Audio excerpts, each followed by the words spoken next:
Hello, night listener, and welcome to Little Nightmare. I'm Emma, and tonight I'll be keeping you company to help you fall asleep. But before we begin, make sure to subscribe to the channel and leave a comment telling me where you're listening from. Story 1. The scent of old roses came first, a cloying sweetness that felt out of season and out of place. It was not the fresh, dewy perfume of the blooms that struggled in the Manor's overgrown gardens, but the heavy, almost rotten fragrance of petals pressed for a century in a forgotten book, a scent that carried the dust of attics and the ghost of funeral parlors. Kendra noticed it as she walked the long upstairs hallway, the worn Persian runner swallowing the sound of her footsteps. The smell was thickest outside the guest room door, the one that had been empty for years. It was a door she had passed 1,000 times, a fact of the house's geography as unremarkable as a wall or a window. But now the air around it was different, saturated with this impossible, languid sweetness. She paused, her hand hovering near the tarnished brass knob, not to turn it, but simply to feel the temperature of the air. It was cooler there, a subtle draft that carried the scent like a promise. Downstairs, in the cavernous kitchen, Franklin was polishing silver. The sharp, metallic tang of the polish fought a losing battle against the pervasive sweetness that had seeped into the very plaster of the walls over the past week. He looked up as Kendra entered, his eyes, the color of a winter sky, narrowing slightly. He was a large man, his shoulders rounded from a lifetime of tending to the estate and its solitary charge. "It is stronger today," Kendra said, her voice soft, almost absorbed by the high ceilings. Franklin nodded, his cloth moving in slow, deliberate circles over a gravy boat. "Miss Anne enjoys her flowers. She had them sent from the city." He said it as if it were the most natural thing in the world to have fresh roses of a forgotten variety delivered to this secluded place, tucked away in the folds of the mountains, where the roads were little more than suggestions. Anne had arrived with the autumn rains, a figure materializing from the downpour one evening, her car a sleek, anachronistic silhouette stalled at the bottom of the long, winding drive. Franklin had brought her in, his oilskin coat dark with water, this slender, pale woman who seemed both fragile and utterly composed. She had no luggage to speak of, only a small valise, and her gratitude was quiet, her words few. She was a friend of a distant cousin, she explained, her journey interrupted. A temporary stay, a week, perhaps 2. But the weeks had bled into a month, and the temporary had begun to feel disquietingly permanent.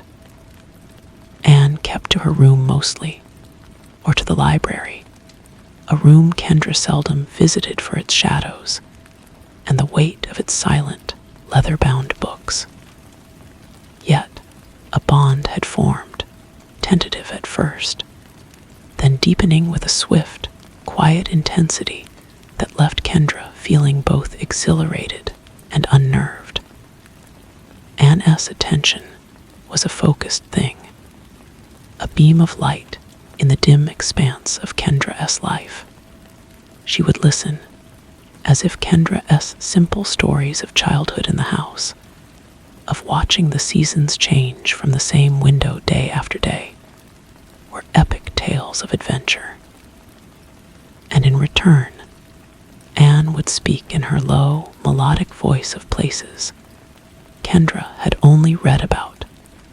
Cities of smoke and light, of art and music. Her words painting pictures so vivid they seemed to shimmer in the air between them. It was during these conversations, often held in the fading light of the afternoon, that Kendra felt the world outside the manor, the world of Franklin S. quiet vigilance, of the mailman S. weekly visit, of the distant town melt into irrelevance. Anne S. presence was a narcotic. Her eyes, a shade of gray so pale they were almost silver, held a depth that seemed to swallow the light. When she smiled, it was a slow, careful gesture that never quite reached those eyes. The first sign, the first true omen beyond the strange scent, was the illness of the gardener S-boy. A robust, red-cheeked youth who came twice a week to battle the ever-encroaching wilderness. He was suddenly taken with a profound lethargy. His mother said he slept for 2 days straight and woke listless, his vitality sapped, his skin pale and clammy. The local doctor, a pragmatic man who chewed an unlit cigar, called it a summer ague, though summer was long gone. Kendra mentioned it to Anne, who was seated by the window, tracing the path of a raindrop with a single, slender finger. The young are so susceptible, Anne had murmured, her gaze fixed on the gray world outside. Their energy burns so brightly, it attracts fatigue. Then Franklin himself began to fail. It was a subtle decline, a cough that lingered in his chest, a tremor in his hands that made the fine china rattle in its cupboard. The robust color drained from his face, leaving the skin sallow and thin. He became quieter, his movements slower, as if he were moving through deep water. He watched Anne with a new intensity, a mixture of suspicion and a deep, weary fear. He tried to talk to Kendra one evening after Anne had retired. She should be moving on soon, he said, his voice a dry rustle. It's not right, her staying so long. Not right for this house. She has nowhere else to go right now, Kendra replied, a defensive heat in her words that surprised her. We have the room. What harm is there? Franklin had just looked at her, his eyes sunken in their sockets. The harm was unspoken, a presence in the room as tangible as the scent of roses that now clung to everything. The world outside the estate began to feel distant, blurred, as if viewed through a pane of old, warped glass. The mail came less frequently, or perhaps Kendra just forgot to check for it. The colors of the autumn leaves seemed muted, the air thinner. Her own energy began to wane. She found herself sleeping later, her dreams filled with confusing, shadowy imagery, a vast, dark mirror, a figure beckoning from a great distance. She would wake feeling more tired than when she lay down, a strange lassitude in her limbs. But her time with Anne was the only thing that felt real, that gave her a spark of feeling. Anne's cool fingers would sometimes brush against Kendra's wrist as she passed a book, and a jolt, not unpleasant, would travel up her arm. It was Granger, the sheriff from town, who finally punctured the insulated atmosphere of the estate. He arrived on a crisp, cold morning, his boots crunching on the gravel drive. He was a solid, skeptical man, his face weathered by years of practical concerns. He stood in the grand foyer, his hat in his hands, his eyes taking in the dust motes dancing in the slanted light. "Miss Kendra," he said, his tone respectful but firm. "There's been some talk in town. A few odd illnesses. That Gardner-S boy still isn't he right? Old Mrs. Peabody, who lives down the lane, she took a bad turn after why all had that visitor run an errand for you there a few weeks back." He cleared his throat. "Folks are saying it's a streak of bad luck. I am not a superstitious man, but I am a curious one. This guest of yours, this Miss and nobody knows much about her. It might be time for her to continue on her journey." Anne appeared at the top of the stairs, silent as a ghost. She descended slowly, and Granger watched her, his expression shifting from professional concern to a dawning primal unease. She was beautiful, but it was the beauty of a carved statue, flawless and cold. "The sheriff is concerned about our well-being," Anne Kendra said, her voice sounding small, Anne's pale eyes fixed on Granger. "There is no cause for concern, Sheriff. I will be leaving soon. The roads will be clearer once the last of the leaves have fallen." Her voice was hypnotic, smooth, and it seemed to drain the will from the room. Granger shifted his weight, unable to hold her gaze for long. He muttered something about checking in again and left, his departure feeling more like a retreat. That night, the revelation came. Kendra, unable to sleep, went to the library in search of a book to quiet her mind. The house was silent, save for the groan of old timber settling. The scent of roses was overpowering here, mixed with the smell of old leather, and faintly, something else, a coppery tang, like old pennies. She saw a sliver of light under the door to the small sitting room adjacent to the library. She pushed the door open. Anne was not alone. Franklin was with her, but he was not standing. He was slumped in a high-backed chair, his head lolled to the side, his face a mask of utter exhaustion and terror. Anne stood over him, one hand resting gently on his shoulder, but her posture was not one of comfort. It was possessive. Her head was bent close to his neck, and in the lamplight, Kendra saw what she had previously missed: the subtle, rhythmic movement of Anne's throat, a slow, swallowing motion, and she saw Franklin's life, his vitality, the very color of his being, seeming to flow out of him and into her.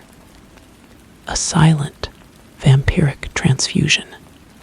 Anne sensed her presence and straightened. She turned, and her face was flushed with a stolen vitality, her eyes blazing with a silver light. There was no malice in her expression, only a profound, ancient hunger, and something worse, a pitying tenderness. "He was so tired, Kendra," Anne whispered, her voice the rustle of dry leaves. "He has been tired for so long. I was only taking what he no longer had the strength to hold on to." Kendra could not scream. She could not move. The horror was not in the grotesquerie of the act, but in its quiet intimacy, in the terrible logic of it. This was the hidden force that had been at work in the house, the reason for the strange scents and the wasting illnesses. It was not a monster from a storybook. It was a fundamental law of nature, a predator that fed on the essence of life itself, chosen this house, this family, as its host. Franklin died 2 days later. The doctor, summoned by a shaken Granger, cited heart failure, brought on by a prolonged respiratory infection. It was a plausible, mundane end. After the funeral, a quiet, sparsely attended affair, Kendra expected Anne to leave, but she did not. Instead, she took Franklin S. place as the manager of the estate, her presence becoming more dominant, more essential. The outside world receded completely. The phone line went dead in an ice storm and was never repaired. Granger S. visits became less frequent. His skepticism, worn down by the sheer, impenetrable silence of the place. Kendra S.'s transformation was gradual, a slow surrender. The lassitude that had once plagued her was replaced by a strange, passive clarity. She no longer felt tired. She felt still. She and Anne existed in a silent symbiosis. They rarely spoke. They moved through the rooms of the manor like twin satellites orbiting a dark star. Kendra S.'s world shrank to the dimensions of the house, her life to the rhythm of Anne S. needs. She found she no longer missed the sun, preferring the soft gloom of the curtained rooms. She lost her appetite for food, but would sometimes feel a faint, pleasant dizziness, a warmth spreading through her when Anne was near, as if she were feeding on the residual energy of Anne S.'s own feeding. One evening, deep in winter, Kendra stood before the large, ornate mirror that hung in the upstairs hallway. It was an old piece, its silvering mottled with age, creating dark patches like continents on a map of a phantom world. The house was utterly silent, a perfect vacuum of sound. She looked into the glass, and for a long moment, she saw only her own reflection, her pale face, her eyes that seemed too large for their sockets, the simple dark dress she wore. But then the reflection shifted. It was not a change in the light or a trick of the aged mirror. The image of herself in the glass slowly tilted its head, a gesture that was not her own.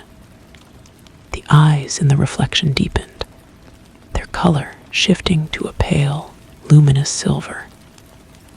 A slow, careful smile, one that did not touch those ancient eyes, spread across the reflection S face.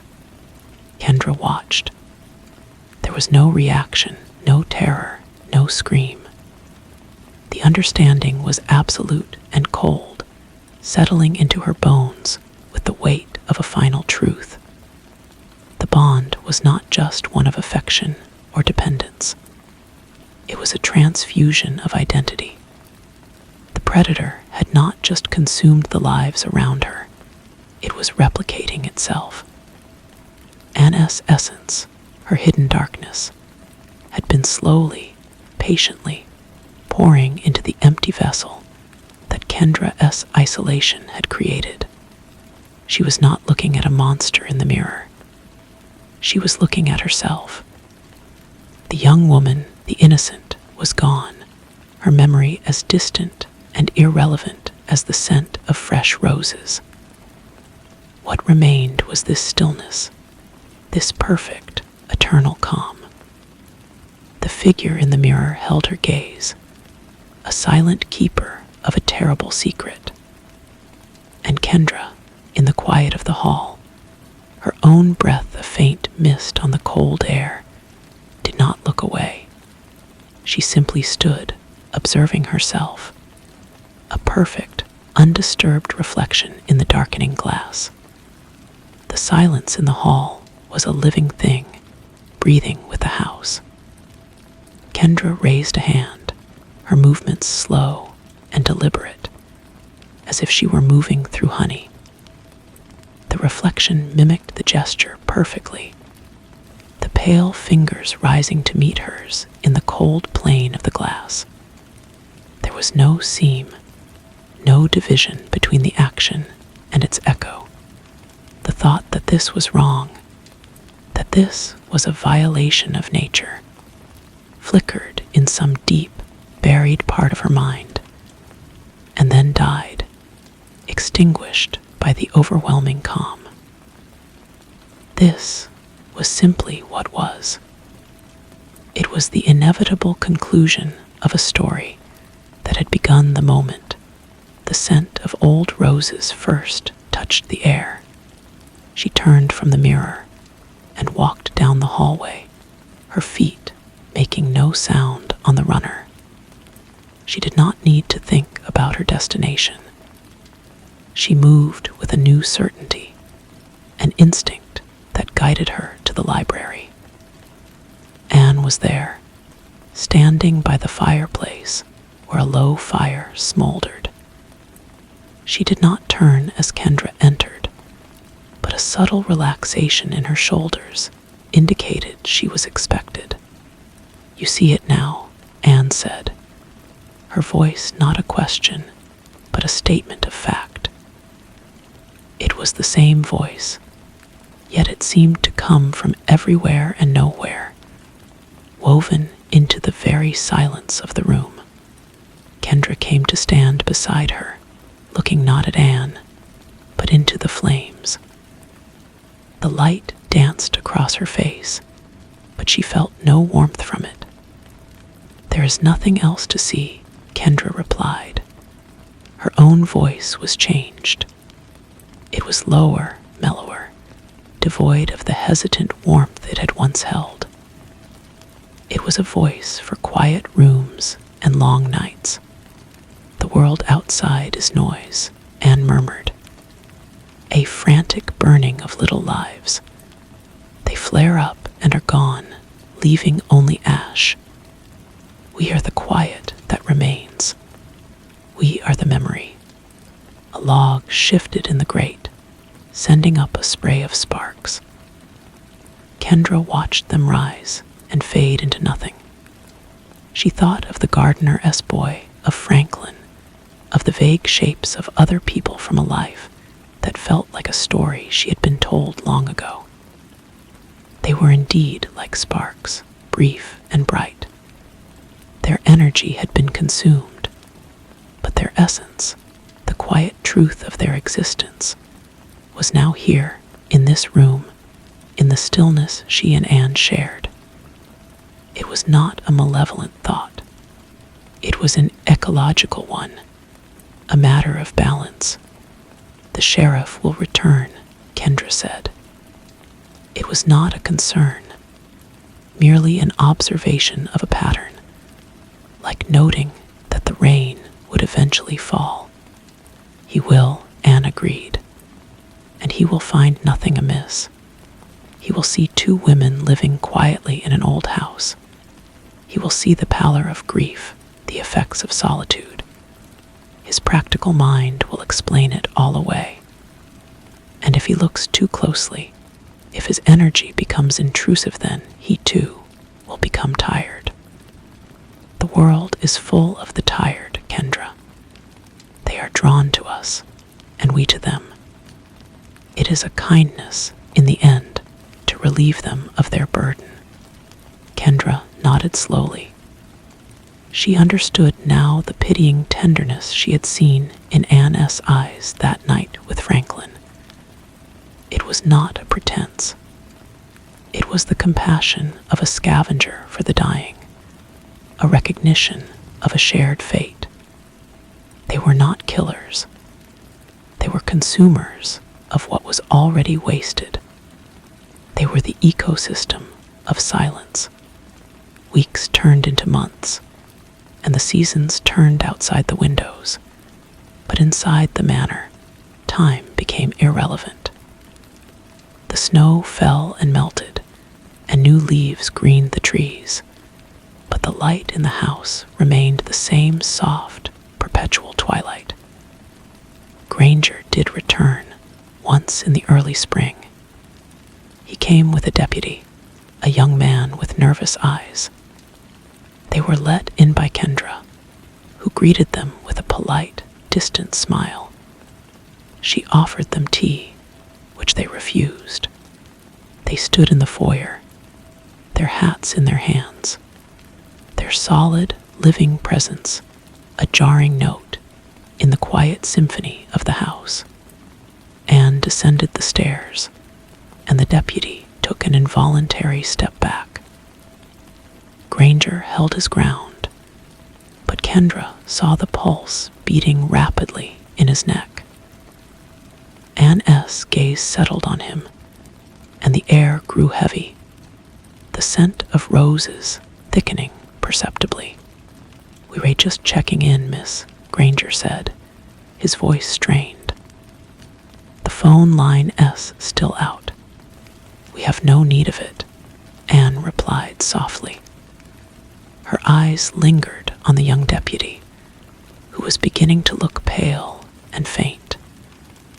"Your young man seems unwell, Sheriff. The air in this old house can be damp. It does not agree with everyone." Granger, his face a mask of grim determination, ushered the deputy back out the door. Kendra watched from a window as they drove away, the deputy leaning his head against the passenger window as if he were already asleep.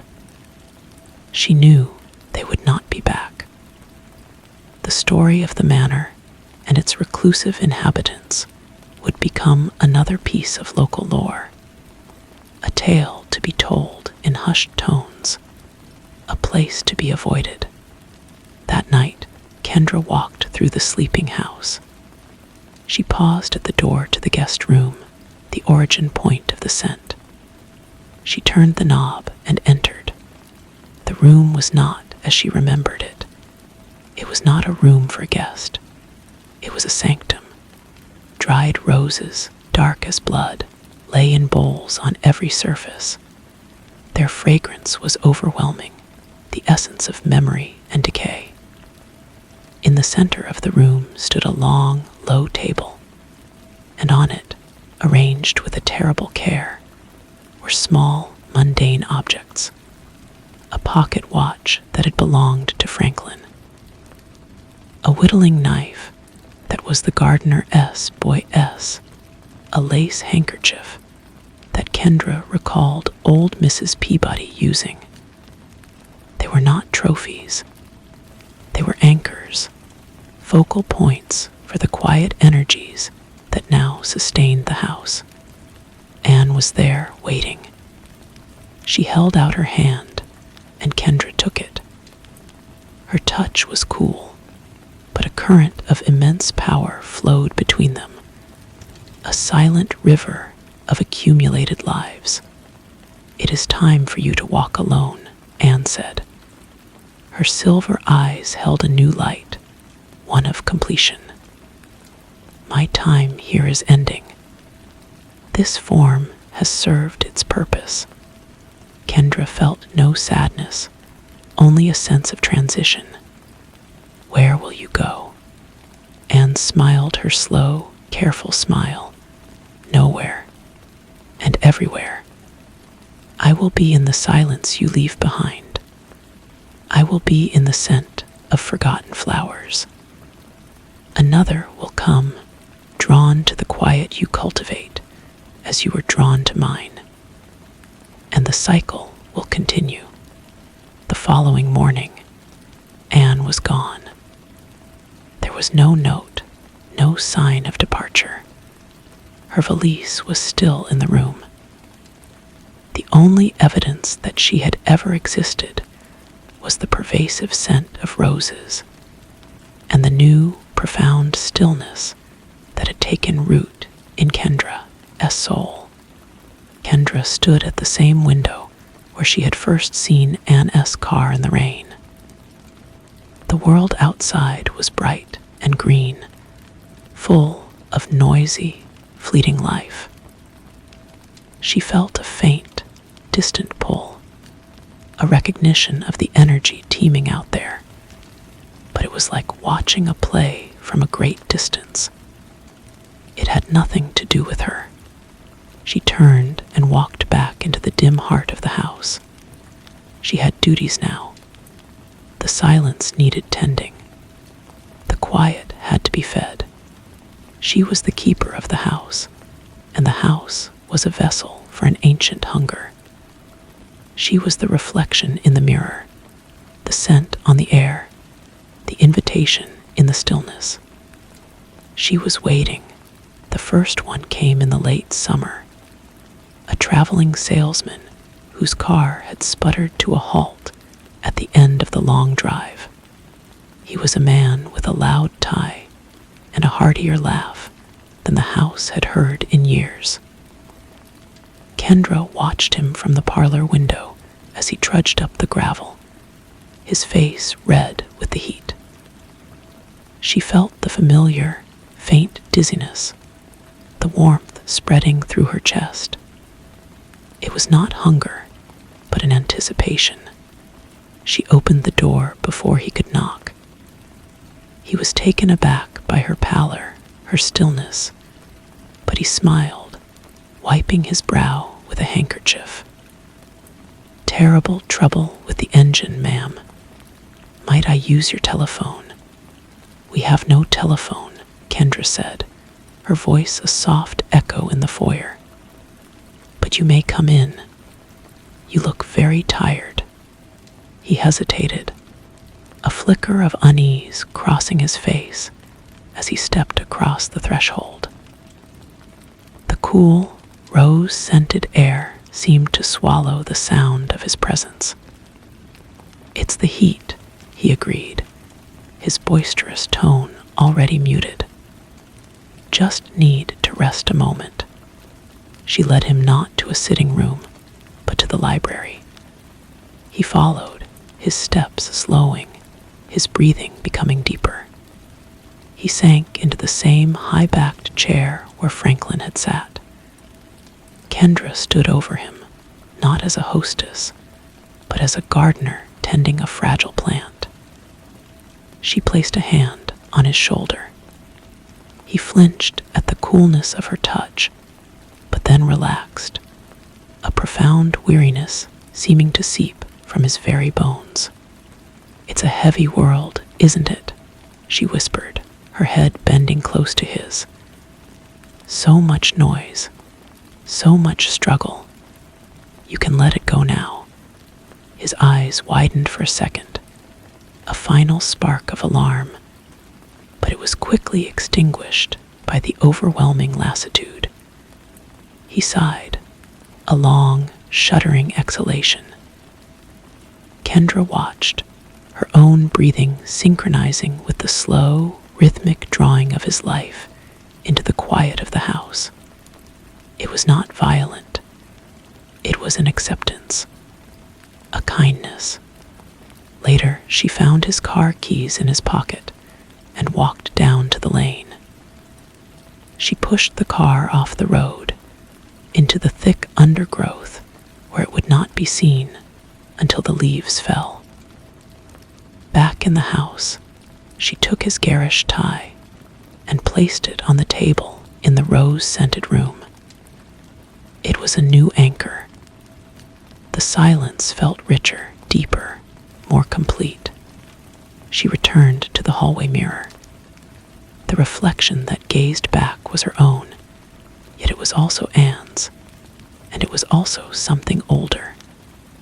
The silver in the eyes was brighter now, a cool, distant light. She smiled, and the reflection smiled with her, a perfect, undisturbed understanding. The world outside continued its frantic burning, but in here, there was only peace. She was the quiet that remained. She was waiting for the next tired soul to find its way home. The salesman's name was Arthur Bell. Kendra found it on a business card in his wallet, along with a photograph of a woman and 2 children. She studied their faces for a long time, but they evoked no feeling in her, no guilt or sorrow. They were simply facts, like the date on the calendar. She placed the wallet with the other items on the table. The children's smiling faces were now part of the silence, their energy a subtle thread in the tapestry of the house. The days began to take on a new rhythm, one of patient expectation. Kendra found she no longer slept, but would enter long, trance-like states in the armchair by the library fire, her consciousness drifting through the rooms like a draft. In these states, she could feel the house as a living entity, its thirst a low, constant hum. She learned to listen for the world outside, not with her ears, but with a deeper sense. She could feel the frantic pulses of life in the distant town, a chaotic symphony of brief, burning energies. And she could feel the weaker, tired signals, the ones that flickered and yearned for rest. They were the ones who would eventually find their way to her door. The next was a young woman, a hiker who had strayed from a trail in the state park that bordered the manor's vast, unkempt lands. She arrived at the kitchen door, her clothes torn by brambles, her face smudged with dirt and tears. She was desperate, babbling about being lost for a day and a night. Kendra led her inside, sat her at the kitchen table, and gave her a glass of water. The girl drank greedily, her hands shaking. "Thank you," she sobbed. "I thought I was going to die out there." "You are safe now," Kendra said, her voice a balm. She stood behind the girl, placing her cool hands on the young woman's trembling shoulders. "You must be so very tired." The girl's sobs subsided into a deep, weary sigh. I'm so tired." She leaned back into Kendra's touch, her head lolling. The struggle, the fear, the very will to keep moving began to drain from her.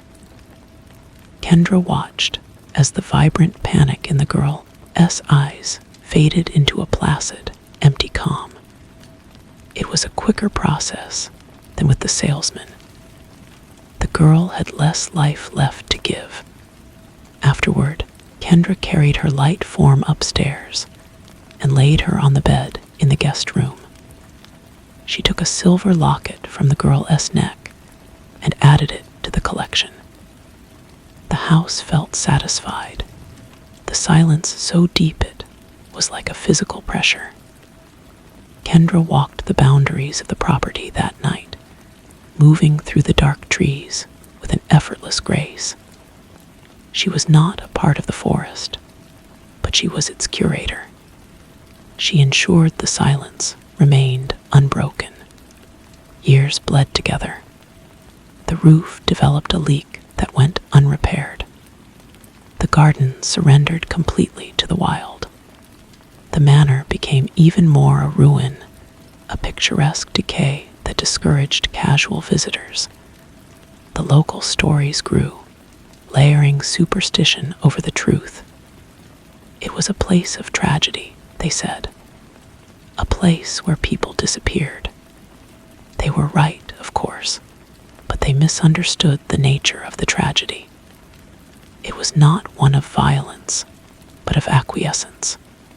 One afternoon, a car she recognized pulled into the drive. It was Sheriff Granger, older now, his hair gone fully gray. He walked to the door with a determined slowness, a man performing a duty he had long avoided. Kendra opened the door before he could knock. He looked at her, and she saw the shock in his eyes.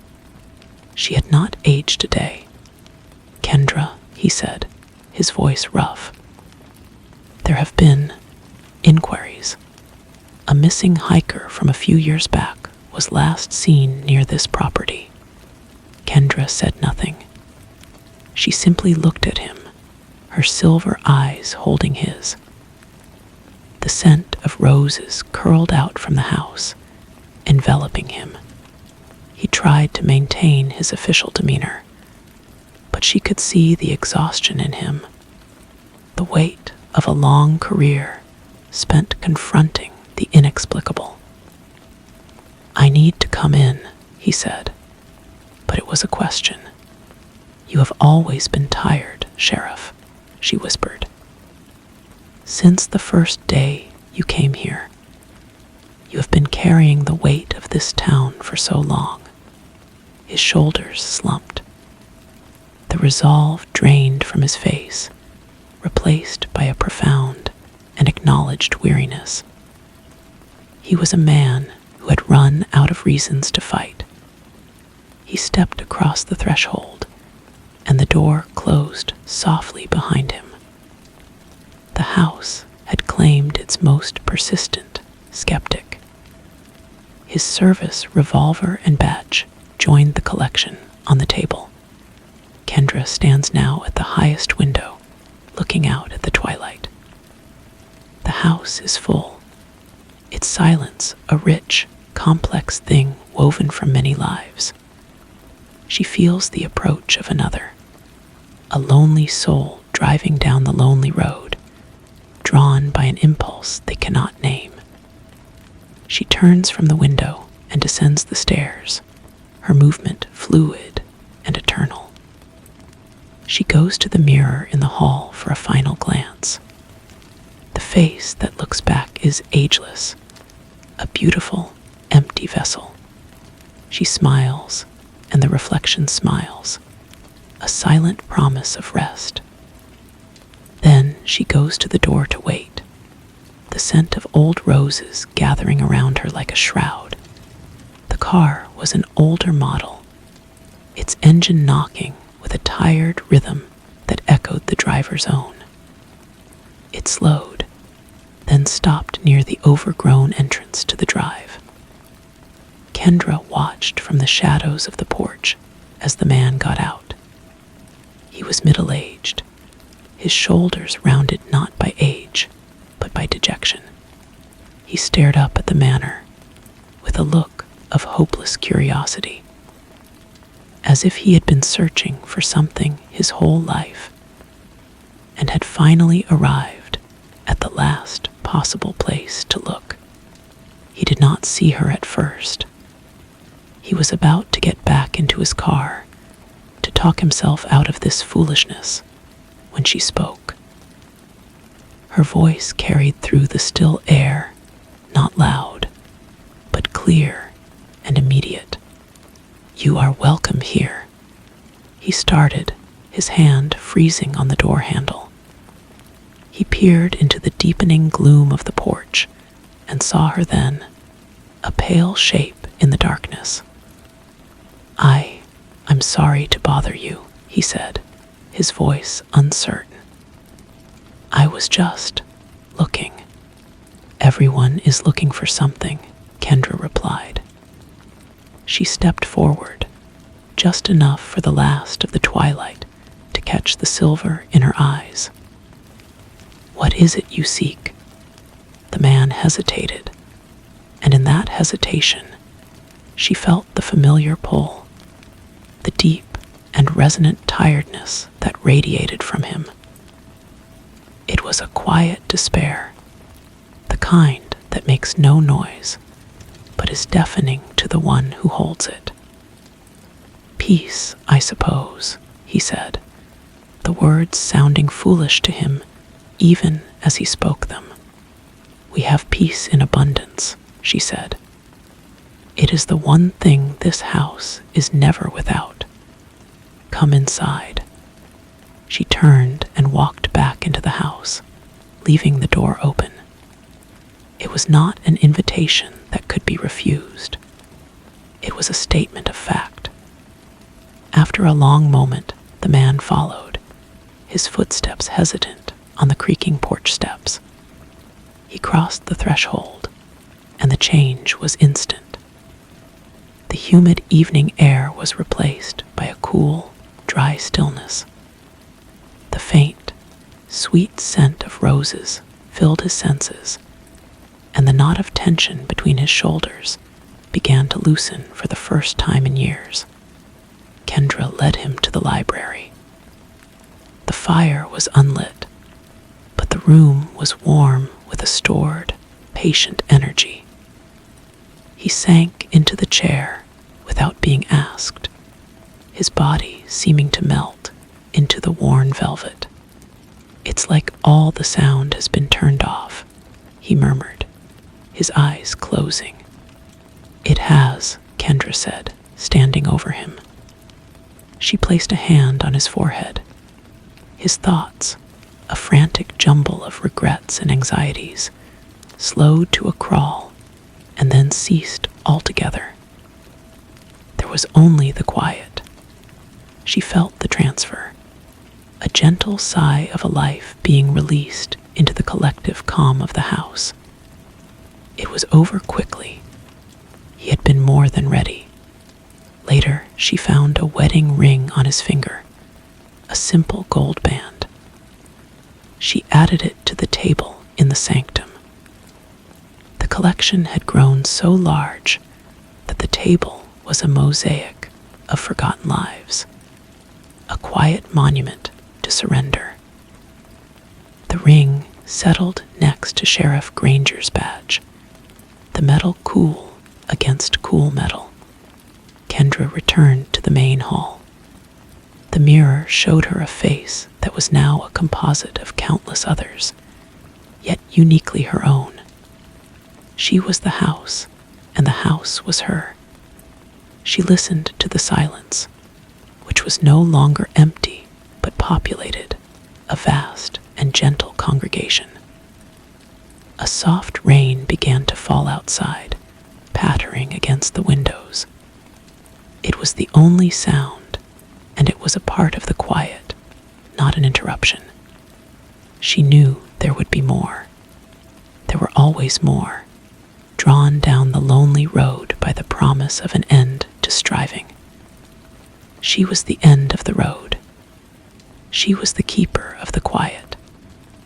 And she would wait, forever if need be, for the next tired soul to come home. The rain fell for 3 days, a soft gray curtain that hid the house from the world and the world from the house. Kendra moved through the rooms, a silent priestess in her temple. She felt the presence of the man from the car, his energy already woven into the fabric of the silence, a new thread in the tapestry. His name was Robert. She had found it on a faded business card in his wallet, but the name was unimportant now. What mattered was the stillness he had contributed. On the 4th day, the sun returned, sharp and clear.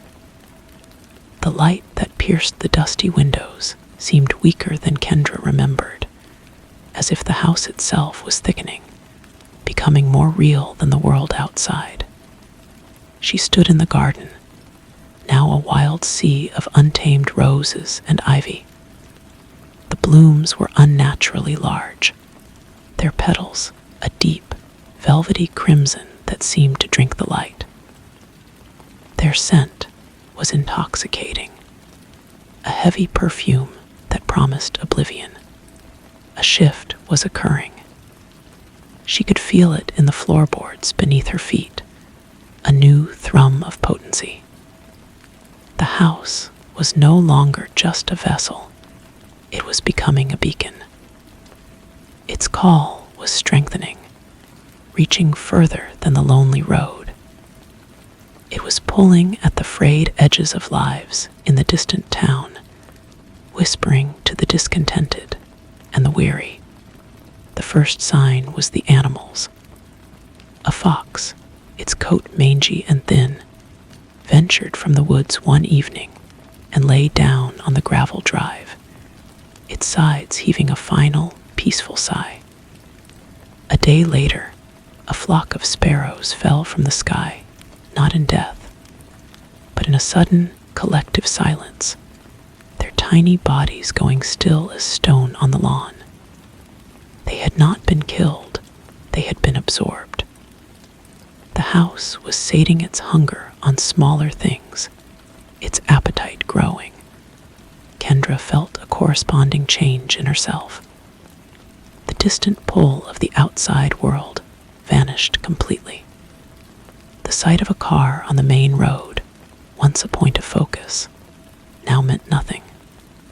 Her entire being was oriented inward, toward the cultivated quiet. She found she could now hear the whispers of the anchors in the sanctum. If she focused on Sheriff Granger Espage, she could feel the stubborn weight of his duty. The young hiker S. Lockett held a fleeting echo of youthful fear. They were not ghosts. They were flavors of the silence. One evening, as she stood in the hall, a new sensation prickled at the edge of her awareness. It was not the approach of a single, tired soul. It was a general unease, a ripple of disturbance in the town. The stories about the manor were evolving from superstition into a low-grade fear. People were starting to connect the disappearances. The House S activities were becoming too pronounced to ignore. She was not concerned. Let them come. Let them bring their fear and their questions. They would only add to the quiet in the end. A week later, they did come. Not a single Sheriff S car, but two, their lights flashing in silent, urgent rhythm, casting blue and red ghosts against the trees. Several men got out. They were younger than Granger had been, their faces set in expressions of grim professionalism. They carried tools, a battering ram, and their nervousness was a sharp, acrid taste in the air. Kendra watched them from the parlor. She did not open the door. She simply waited. The lead officer, a man with a clean-shaven jaw and a loudspeaker, called her name. Kendra Ainsley, we have a warrant to search the premises. Open the door. The sound of his amplified voice was a violation. A crude noise that died as soon as it hit the walls of the house. The roses at the men's feet seemed to pulse with a darker hue. The scent that rolled out from under the door was so thick it was almost visible. The man with the battering ram stepped forward. He swung the heavy metal cylinder against the old oak door. The impact should have splintered the wood. Instead, it produced a dull, muffled thud, as if the door had become infinitely dense. The man cried out, dropping the ram and clutching his hands. The vibrations had traveled back up the tool, numbing his arms. Panic began to spread among them. They drew their weapons, a futile gesture against the silent, waiting house. One of the younger officers, his face pale, backed away toward the cars. He stumbled over a root from a rose bush that had not been there a moment before. The thorny vine twisted around his ankle, pulling him to the ground with a gentle, inexorable strength. He did not scream. He simply went still, his eyes closing as if in sudden, profound sleep. The others saw this and broke. They ran for their cars, but the engine of the lead vehicle would not turn over. The other started, but its headlights died. and it rolled backward down the drive, crashing silently into a tree. The man with the loudspeaker was the last one standing. He stood his ground, firing his pistol at the window where Kendra stood. The bullets struck the glass and embedded themselves there, suspended like flies in amber, not shattering the pane. He emptied his clip, and in the ringing silence that followed, he finally heard it. The quiet. It washed over him, seeping into his ears, his mouth, his lungs. His arms fell to his sides. The loudspeaker dropped to the gravel. He took one step, then two, toward the porch, drawn by an overwhelming need for the peace inside. Kendra opened the door. He walked past her without a glance, a man sleepwalking. He went directly to the library and sat in the chair. By the time Kendra reached him, he was already gone. His service weapon, still warm, was a final offering. The house was sated for now. But Kendra knew the equilibrium was broken. The outside world would not leave them be again. It would send more, with different tools, different fears. It did not matter. The house was awake, and she was its will. She looked into the hall mirror and saw the faces of all who had come before looking back through her silver eyes. The invitation was still open. The quiet was eternal, and she would wait. The new arrivals did not come for many days. The world outside seemed to hold its breath. The crashed police car remained at the end of the drive, its windows slowly fogging with a pale, internal moss. The roses grew over it, weaving a shroud of thorns and deep red petals. Kendra felt the house digesting the recent offerings, its silence deepening into something more profound, more aware. It was learning the taste of forced entry, of fear that turned to resignation. She found she no longer needed to wait by the door. The house itself was now the sentry. Its influence had spread beyond the physical boundaries of the property, a subtle field of silence that stretched along the road in both directions. Cars would approach, their headlights cutting the night, but then they would slow. The drivers would feel an inexplicable wave of fatigue, a sudden conviction that they had taken a wrong turn, that this lonely stretch of road led nowhere they needed to be. They would turn around, their memories of the manor already fading into a vague unease. But some could not turn back. A woman on a bicycle, fleeing a loud life in the city, pedaled straight through the invisible barrier. She felt the change immediately. The sudden absence of sound, so absolute that the click of her bike chain became a deafening intrusion. She stopped, breathing heavily, and looked at the house with a kind of rapture. She walked her bike up the drive, her face uplifted to the scent of roses.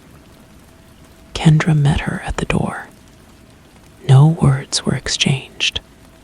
The woman simply nodded, a tear of relief tracing a clean path through the dust on her cheek. She entered, and the house accepted her. The house was becoming selective. It craved not just weariness, but a certain quality of surrender. It was refining its palate. One afternoon, a different kind of visitor arrived on foot.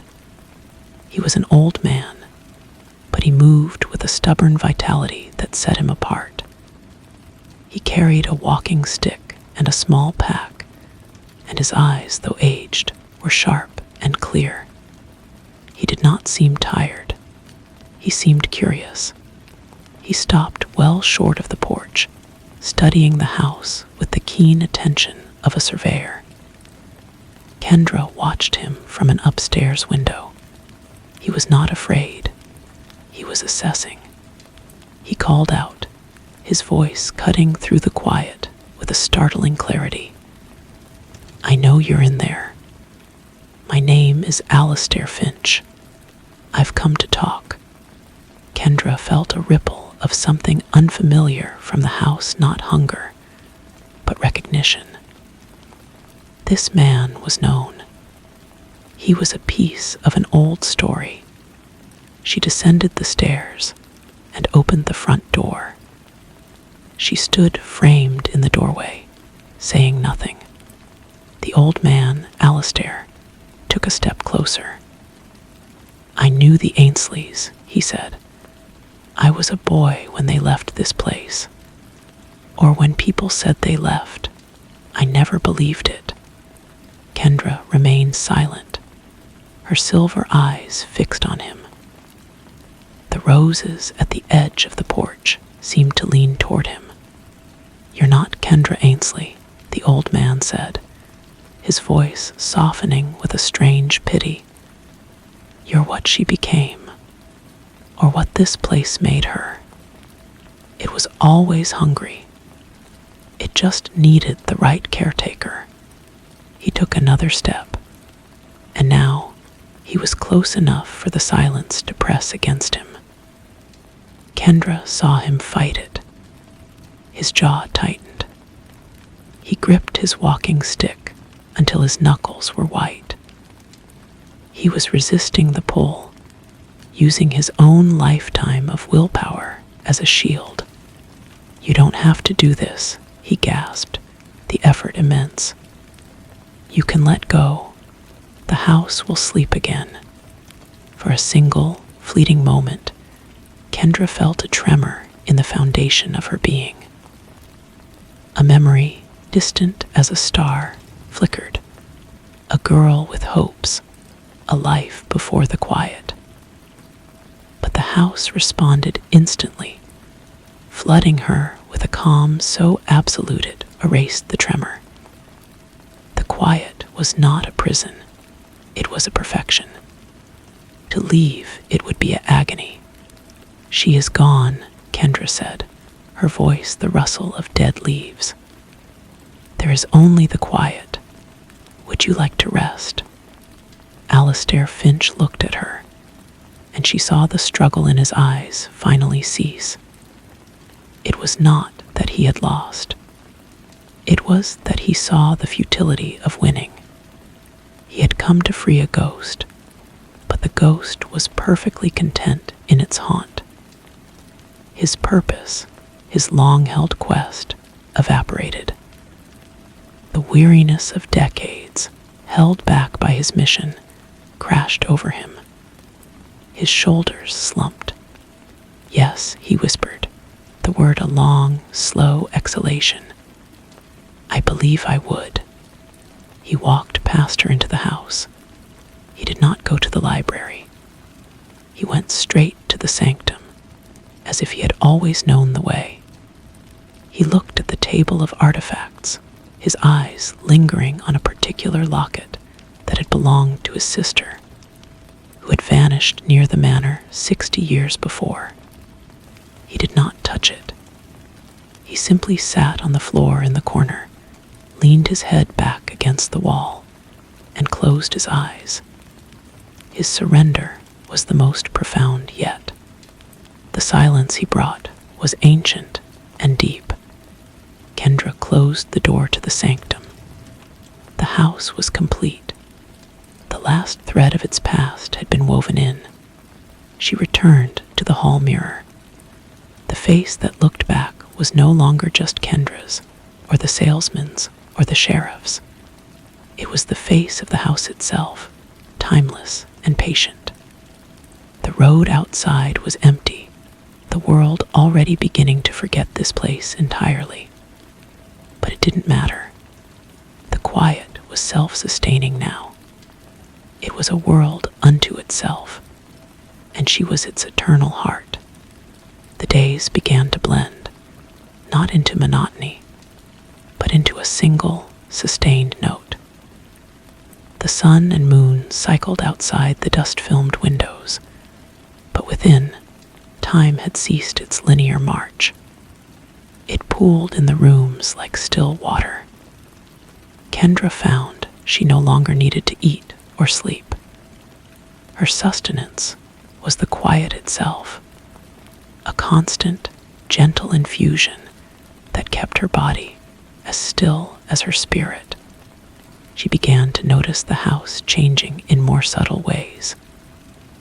The walls, once a faded floral paper, were now smooth and seamless, the color of old bone. The floorboards had fused together, their seams vanished, forming a continuous, polished surface that felt warm to the touch. The house was shedding its manufactured skin and revealing its true nature. It was no longer a structure built of wood and nail, but a living organism, a shell grown around the silence. One morning, she saw that the front door had disappeared. In its place was a solid wall, as seamless as the rest. It was not a closure, but a completion. There was no need for an entrance anymore. The house was no longer inviting. It was simply being. Those who were meant to find their way in would no longer need a door. They would simply arrive, as Alistair Finch had, drawn through the final barriers between the noisy world and this one. Kendra walked through the rooms, her feet making no sound on the warm floor. She paused in the library.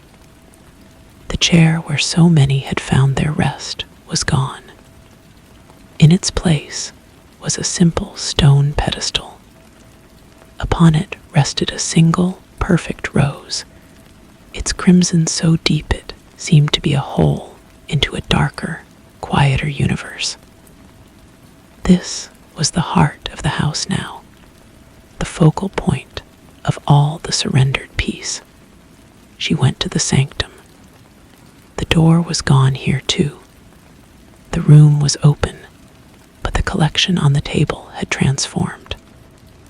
The badges, lockets, and rings had melted together, their metals and stones merging into a single, abstract sculpture. It was beautiful and strange, a solidified echo of every soul that had become part of the whole. It pulsed with a soft, internal light, a rhythm slower than a heartbeat. Kendra understood. The process was over. The house was full.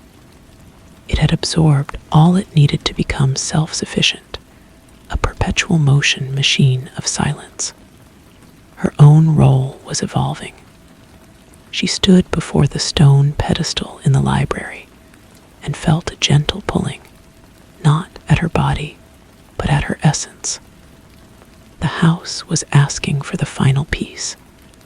It was ready to be entirely itself, and she was the last vestige of the outside world. There was no fear. The thought of dissolution was as inviting as the chair had been to all the others. It was a homecoming deeper than any she had facilitated. She reached out a hand and touched the rose. A profound coolness spread up her arm, a feeling of immense peace.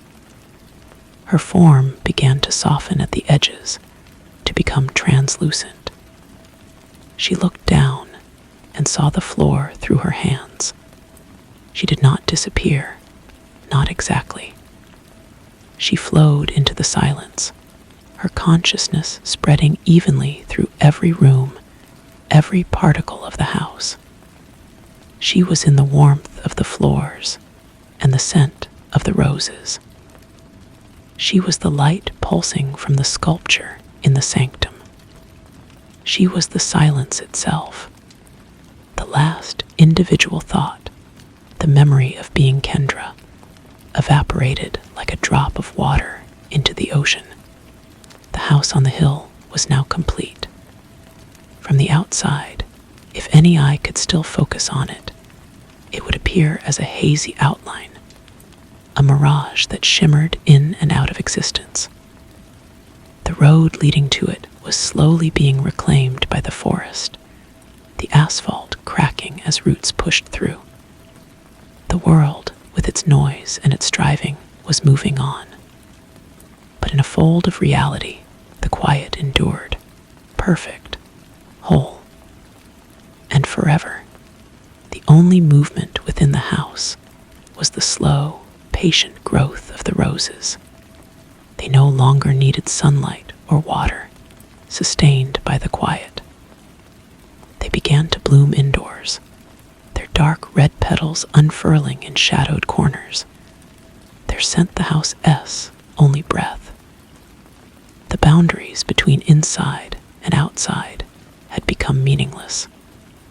The forest pressed close against the windows, but the trees themselves were changing, their leaves a darker green, their branches growing in unnaturally silent, graceful curves. The entire hill was becoming an extension of the sanctum. There were no more visitors. The field of silence around the property had solidified into a barrier that not even a stray thought could penetrate. The world had indeed forgotten, as if the land itself had been folded away and tucked into a pocket of eternity. But a silence this profound could not help but create its own opposite. Deep within the core of the house, in the place where the pulsing sculpture of merged artifacts lay, a sound began to form. It was not a noise from the forgotten world. It was a product of pure stillness, a pressure that built from the absolute absence of vibration. It was a single, clear note, high and piercing, yet it did not disturb the quiet. Instead, it gave it shape.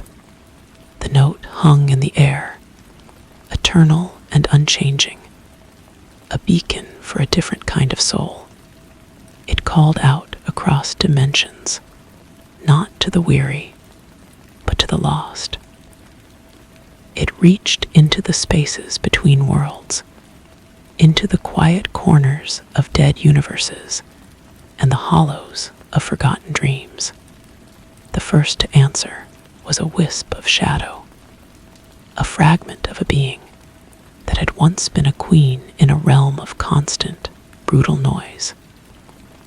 She had longed for a moment's peace for 10,000 years.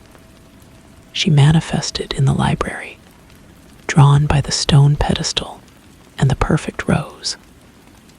She had no physical form to surrender, only her ancient, weary consciousness. She flowed into the note, adding her immense history of strife to the silence, making it deeper and richer. Then came others. A soldier from a war that had raged for centuries, his spirit still clutching a ghostly rifle.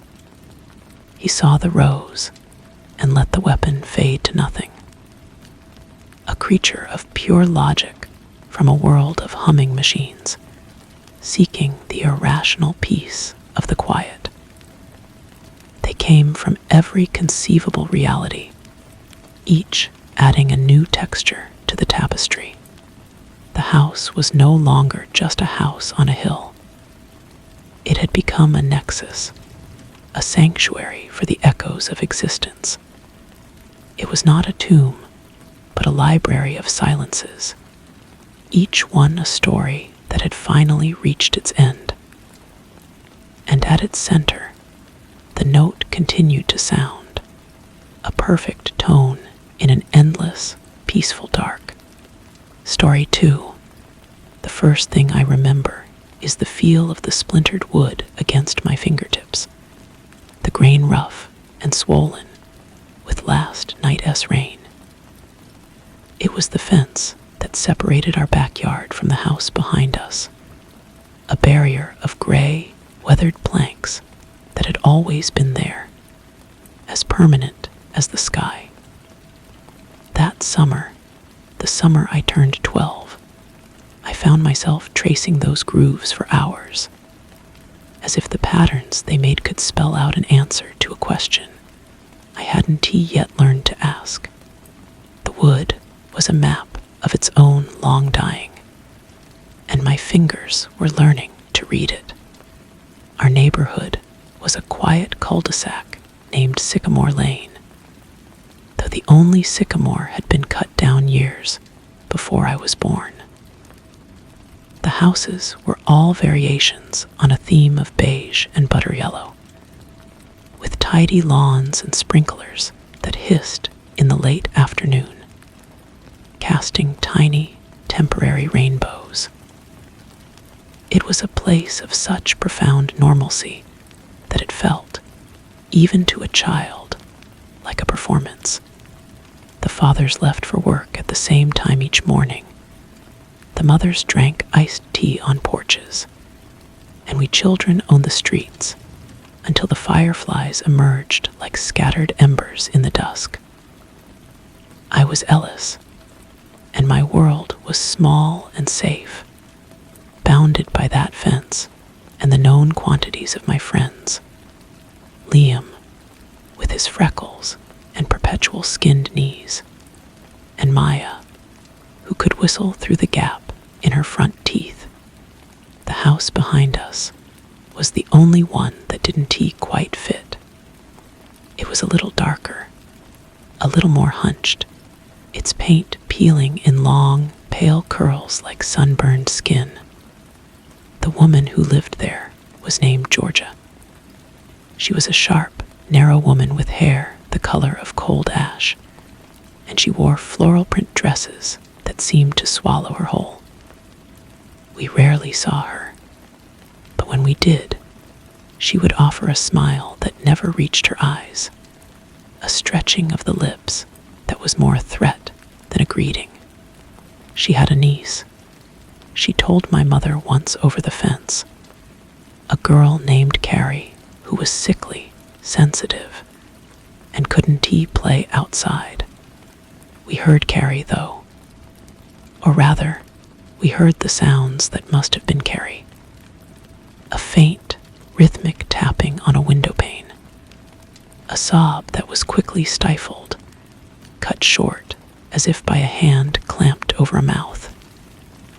Sometimes, late at night, I would press my ear to the fence and hear a low, monotonous humming, a tune without a melody that seemed to seep into the wood itself. The first real omen came on a Tuesday. Maya, Liam, and I were chasing each other with water guns. The heat, a heavy blanket on the neighborhood.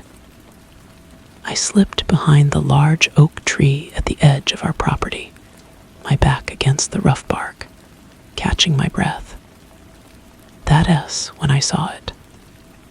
A small, grubby hand had slipped through a gap between two boards in Georgia S. fence, fingers splayed, searching for something. The hand was pale, almost translucent, and I could see the delicate blue tracery of veins just beneath the skin. It was clutching a tiny, crudely carved bird, whittled from a piece of pine. Before I could move or speak, Georgia S. back door screeched open. The hand vanished back through the gap, but the little wooden bird lay in the dirt on our side. Georgia S.'s shadow fell over the spot. She didn't look at the fence, didn't seem to notice us. She simply stood there for a long moment, her stillness more frightening than any movement. Then she went back inside. The silence she left behind was thick, expectant. I picked up the bird. It was warm from the girl S. grasp. That was the beginning of the accumulation. The small, wrong things began to stack up, one upon the other, like bricks in a wall that was slowly closing us in. We started a game, a secret one. We would dare each other to sneak up to the fence and leave things for Carrie. A shiny rock, a dandelion chain, a piece of licorice. We never saw her, but the things would always be gone by the next morning. It felt like a connection, a rebellion against the oppressive quiet of that house. Then Georgia changed the rules. I was alone by the fence one evening, the sky turning the color of a bruise, when I heard her voice, soft and insistent, from her side of the divide. "Ellis," she whispered. My blood went cold. She knew my name. "Carrie likes your gifts, but she's a bad girl. She needs to learn. Would you like to help her learn?" I couldn't speak. My throat had sealed shut. "A small thing," Georgia continued, her voice a dry rustle. "Tell her she's ugly. Just whisper it through the crack. It will help her. It's medicine." I ran. I ran all the way home and didn't stop until I was safe in my bed, the covers pulled over my head. But the next day, Liam did it. He came back from the fence, his face flushed, a strange, excited glitter in his eyes. "She cried," he said, and he laughed, a high, nervous sound. It was just a whisper. Georgia's requests became a ritual, a slow poison seeping into our summer. She never asked us for anything directly cruel, not at first. It was always a small thing, a thing you could justify. "Don T leave a gift today. Tell her no one is coming. Say that her mother wouldn't want her if she saw her now." We became participants, each small act of betrayal making the next one easier. We were no longer just witnesses.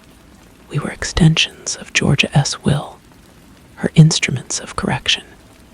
The line between our childhood games and her adult cruelty blurred, then vanished. I saw Carrie only once. It was a day of punishing heat, the air thick and wet. Georgia had left her back door ajar to catch a breeze, and from my perch in the oak tree, I had a slivered view into her kitchen. Carrie was on her hands and knees, scrubbing the floor with a brush. She was painfully thin, a wisp of a girl in a faded dress. Her hair was a tangled curtain, but for a moment she looked up, and her eyes met mine. They were the color of a winter sky, and they held no childhood light, no spark of curiosity or mischief. They were old eyes, flat and resigned, and in them I saw a reflection of my own face, pale and staring from the branches. Then Georgia's shadow fell across her, and the girl flinched, dropping her head and scrubbing with a frantic, terrified energy. The door swung shut. The revelation did not come in a single, thunderous moment. It came as a dawning, a terrible understanding that grew with each passing day. There was no sickness. There was no sensitive nature. There was only Georgia, and the prison she had built within that beige house, a prison whose bars were not just made of wood and lock, but of silence and complicity. Our own, and the entire neighborhood, the adults saw nothing, or chose to see nothing. My mother mentioned once that Georgia seemed stressed, caring for a difficult child. A casserole was left on the porch. That was the extent of the intervention. The horror was not monstrous in the way of movies. It was banal. It was quiet.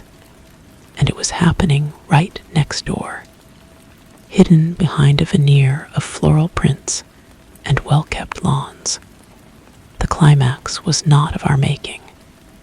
It was a Tuesday again, I think. The days had begun to bleed together. Georgia summoned us all, me, Liam, Maya, to the fence. Her voice was different, syrupy, and warm. "Carrie has been so good," she crooned. "She deserves a reward, a real visit. Would you like to come inside and play?" The invitation was more terrifying than any command. We stood frozen on our side of the fence. Liam shook his head, his freckles standing out like spots of dirt on his suddenly pale face. Maya began to cry silently, but I had to know.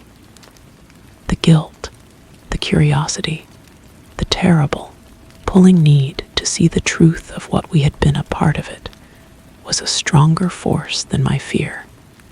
I nodded. I saw Liam and Maya back away, disappearing into the safety of their own yards. I was alone. Georgia's back door opened directly into her kitchen. The smell hit me first, a cloying mixture of lemon-scented cleaner and something else, something sweetly rotten, like forgotten fruit. The house was dark, the blinds drawn against the summer sun, and it was cold, unnaturally so, as if the heart of the house beat with a winter chill. The kitchen was spotless, every surface gleaming, but the cleanliness felt aggressive, a scrubbing away of something that could not be erased. "Carrie is in the living room," Georgia said, her hand resting on the small of my back, guiding me forward. Her touch was like ice. The living room was a shrine to normality.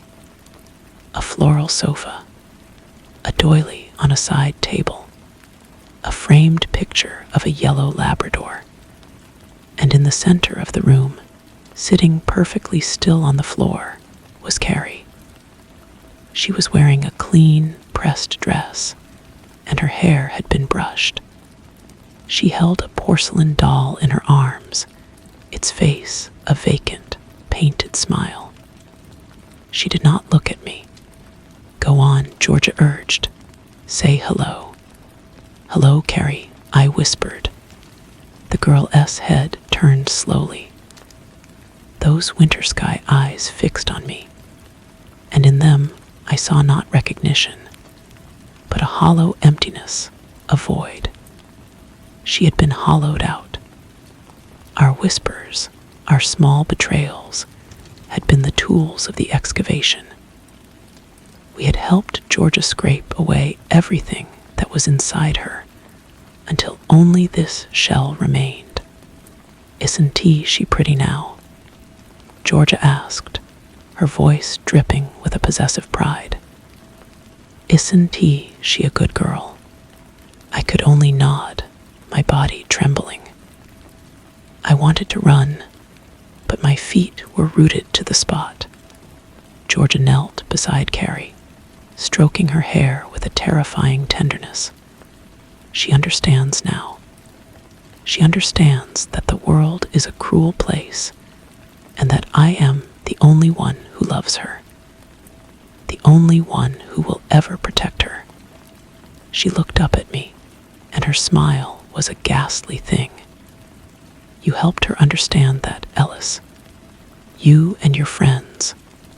You were part of her education." That was when I saw it. As Georgia stroked Carrie's hair, the girl's expression did not change, but a single tear escaped from the corner of her eye and traced a clean path down her dusty cheek. It was the only sign that something was still alive in there, a tiny, buried spark that Georgia had not yet managed to extinguish. And seeing it was the most horrifying thing of all. I stumbled out of that house, back into the blinding sunlight. The world outside the green grass, the blue sky, the sound of a distant lawnmower seemed like a lie, a painted backdrop.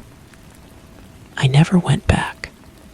I never spoke to Liam or Maya about it again. The summer ended. School started. We grew up. The house behind us stayed quiet.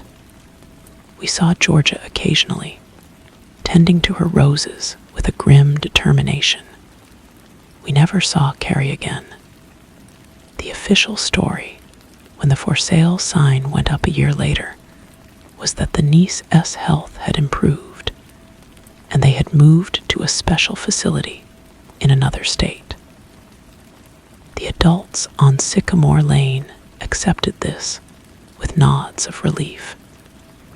The problem had been solved. I am a man now. I have a life, a job, a family of my own in a different town, a different state. But sometimes, on a quiet afternoon, I find myself standing at a window, looking out at nothing. And I think of that little wooden bird, warm from a girl's hand. I think of the choices we made, the small cruelties we delivered like gifts. I think of how a prison can be built from whispers, and how a soul can be erased with the complicity of children. I sold my parents' house after they passed away. I have not been back to Sycamore Lane in 20 years. But last week, a package arrived with no return address. Inside, nestled in yellowed tissue paper, was the little carved bird. There was no note. Only the bird, its shape worn smooth by time, its wood darkened with age. I hold it in my hand now. It is cool to the touch. I stand at my own window, watching the evening settle over my own quiet street. The bird feels both incredibly light and impossibly heavy. I understand now that the fence was never the real boundary. The real boundary was inside us, and we crossed it one small, terrible step at a time. And I understand that Carrie is still there, in every quiet house, behind every smile that docently reach the eyes, a silent testament to the horrors that ordinary people commit, and the childhoods that are lost not to monsters, but to the slow, patient work of a woman in a floral print dress. I do not move. I do not cry. I simply stand here, the carved bird cradled in my palm, and I watch the last of the light fade from the sky. It is a perfect, peaceful evening, and the wood against my skin feels ever so slightly warm. The warmth was not my imagination. It was a faint, persistent heat, like a tiny ember had been nestled within the carved pine. I turned the bird over and over, my thumb tracing the smooth, worn wings. It was impossible. It had been in a box, in the mail, for days. It should be the same temperature as the room, as my own skin. But it wasn't. It was warmer. A car door slammed outside. The familiar sound of my wife returning from the grocery store. The normalcy of the noise was a jolt. I quickly closed my hand around the bird, hiding it. I didn't know why. Explaining it to Sarah would mean explaining everything, and the story felt too fragile, too contaminated, to bring into our bright, clean kitchen. It belonged to that other world, the one of splintered wood and whispered cruelties. I slipped the bird into my pocket. Its warmth was a dull pulse against my thigh throughout dinner. I pushed my food around my plate, listening to Sarah talk about her day, about our daughter Chloe's upcoming piano recital. Their voices seemed to come from a great distance, separated from me by a pane of glass. I was back at the fence, my ear pressed to the damp wood, listening for a hum that was no longer a hum, but a heartbeat. That night I dreamt of Georgia. Not the sharp, narrow woman of my memory, but a vast, shapeless presence, like a fog that had settled over the entire neighborhood. In the dream, I was a child again, standing in my backyard. The fence was gone. In its place was a single, endless wall of beige siding, the same color as every house on Sycamore Lane. Georgia's voice came from everywhere at once, not a whisper, but a vibration in the air itself. You were part of her education, Ellis. The lesson isn't over. I woke with a start, my heart hammering. The room was dark and still. Sarah slept soundly beside me, but the warmth in my pocket had intensified. I reached down and pulled the bird out. In the gloom, it seemed to glow with a faint, phosphorescent light. I clenched my fist around it, the wood pressing into my palm. A question formed in my mind, not in words, but as a pure, desperate thought directed at the tiny object. Where is she? The response was immediate. A series of images flashed behind my eyes, rapid and disjointed. A long, straight highway under a bleached white sky. A flickering neon sign with letters missing. VAC NCY. A field of dry grass, and in the distance, a low, dark building that looked like a school or an institution. The images were accompanied by a feeling of profound emptiness.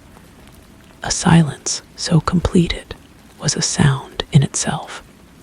I sat up in bed, gasping. The bird was now hot, almost too hot to hold. This wasn't memory. This was something else. This was a message, or a summons. The next morning, I called in sick to work. I told Sarah I had a migraine. It wasn't entirely a lie. A low, throbbing pain had settled behind my eyes. I went into my study and closed the door.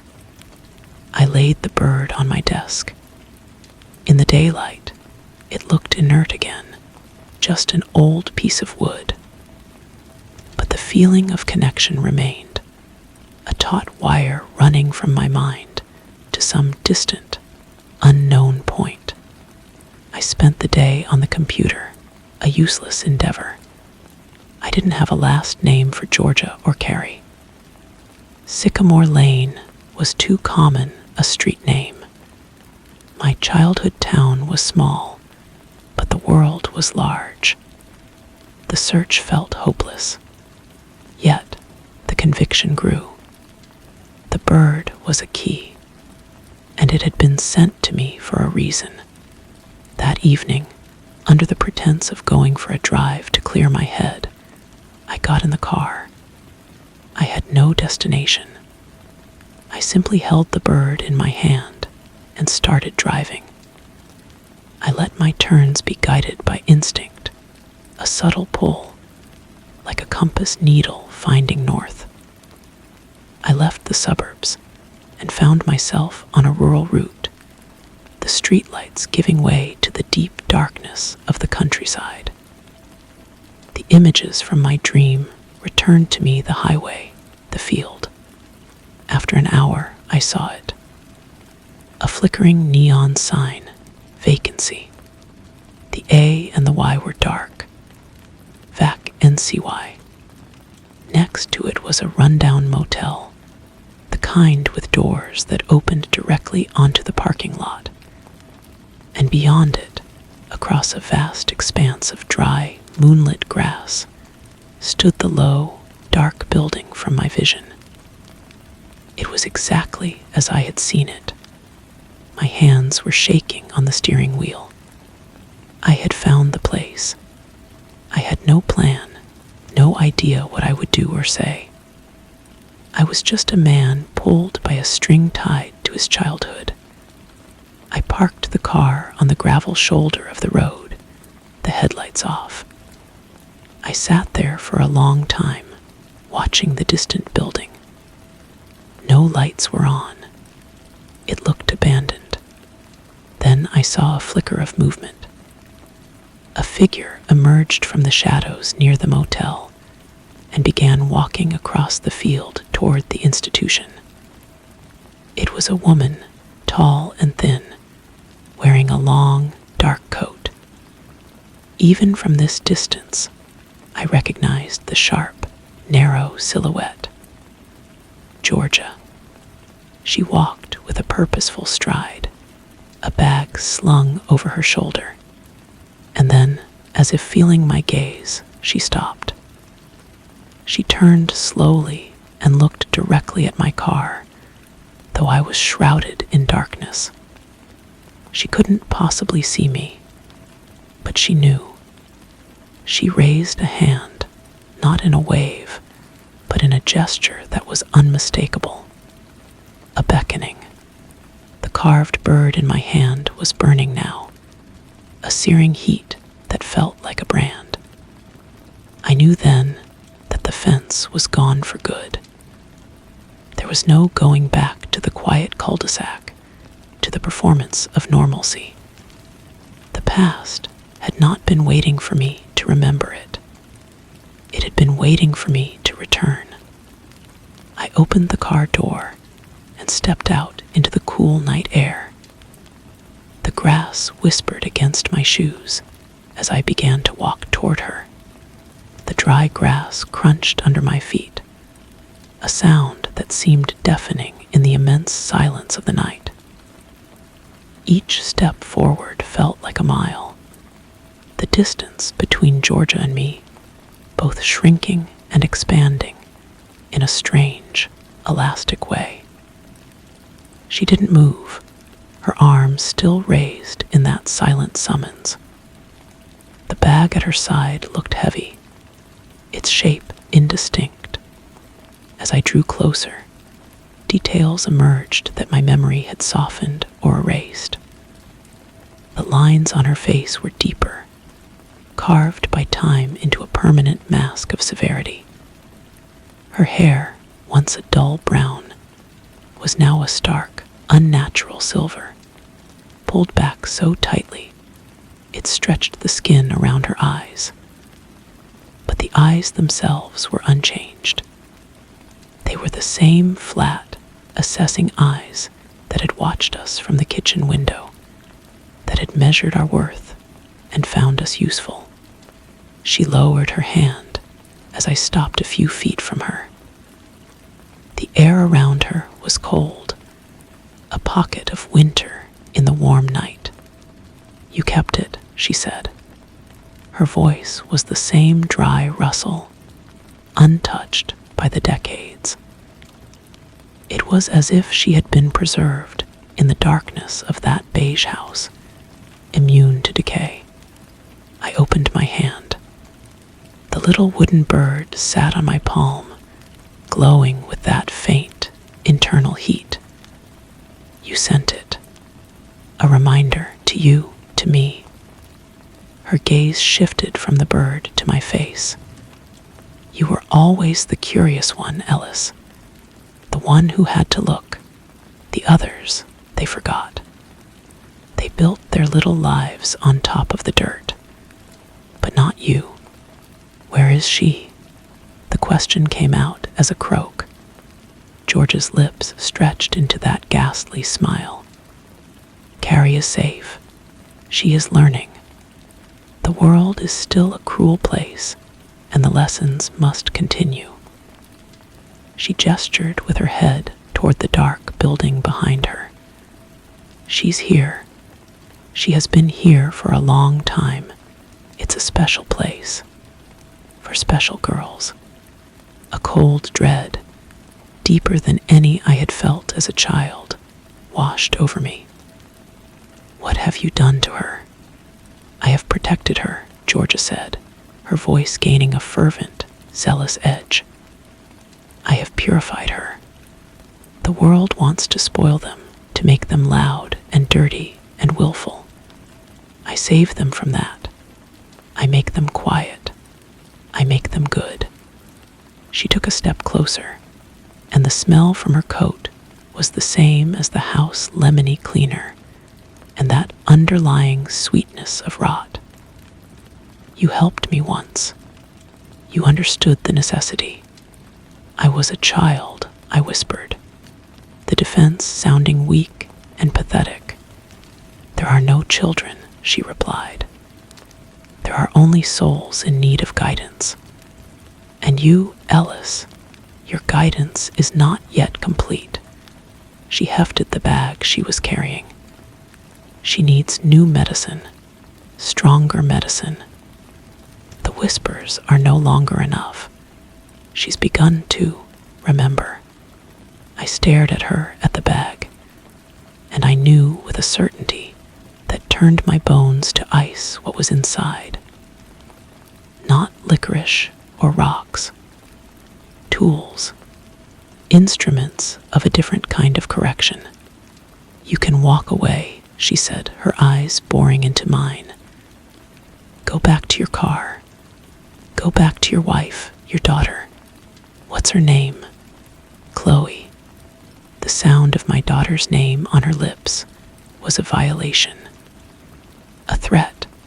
My blood ran cold. "Or," Georgia continued softly, "you can finally see. You can finally understand the work. You can help me make her good again. Permanently." The choice was an illusion. There was no choice. Walking away meant leaving Carrie to whatever horror was in that bag.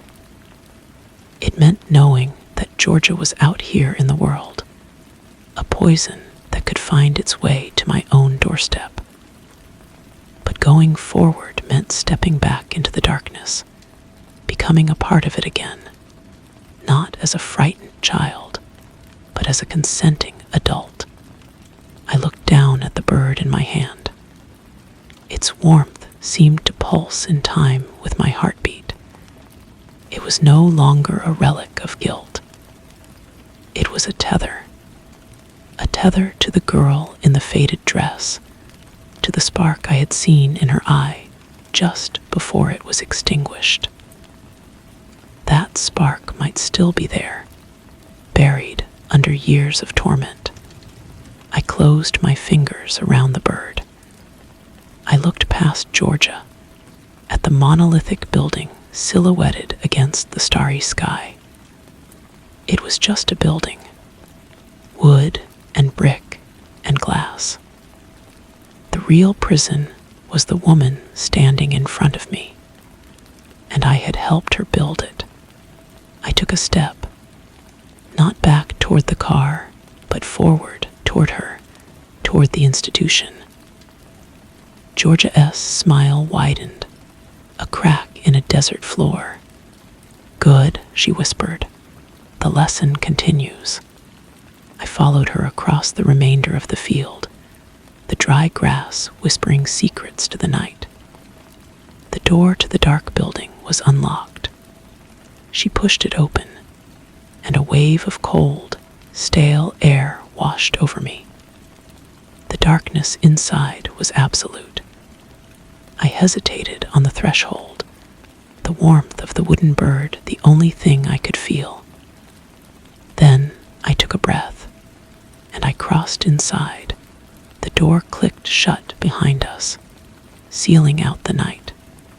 The darkness was a physical presence, thick and suffocating, carrying the same cloying scent of lemon and decay from the house on Sycamore Lane. Only here it was older, more deeply ingrained into the walls. A single, bare bulb flickered on overhead, revealing a long, narrow hallway lined with closed doors. The floor was bare concrete, the walls a grimy, peeling green. Georgia moved with a familiar purpose, her footsteps echoing in the silence. She did not look back to see if I followed. I was a dog on a leash, and she held the other end.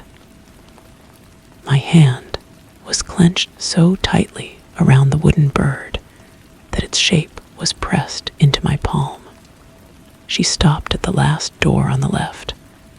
From her bag, she produced a heavy ring of keys. The metallic jangling was obscenely loud.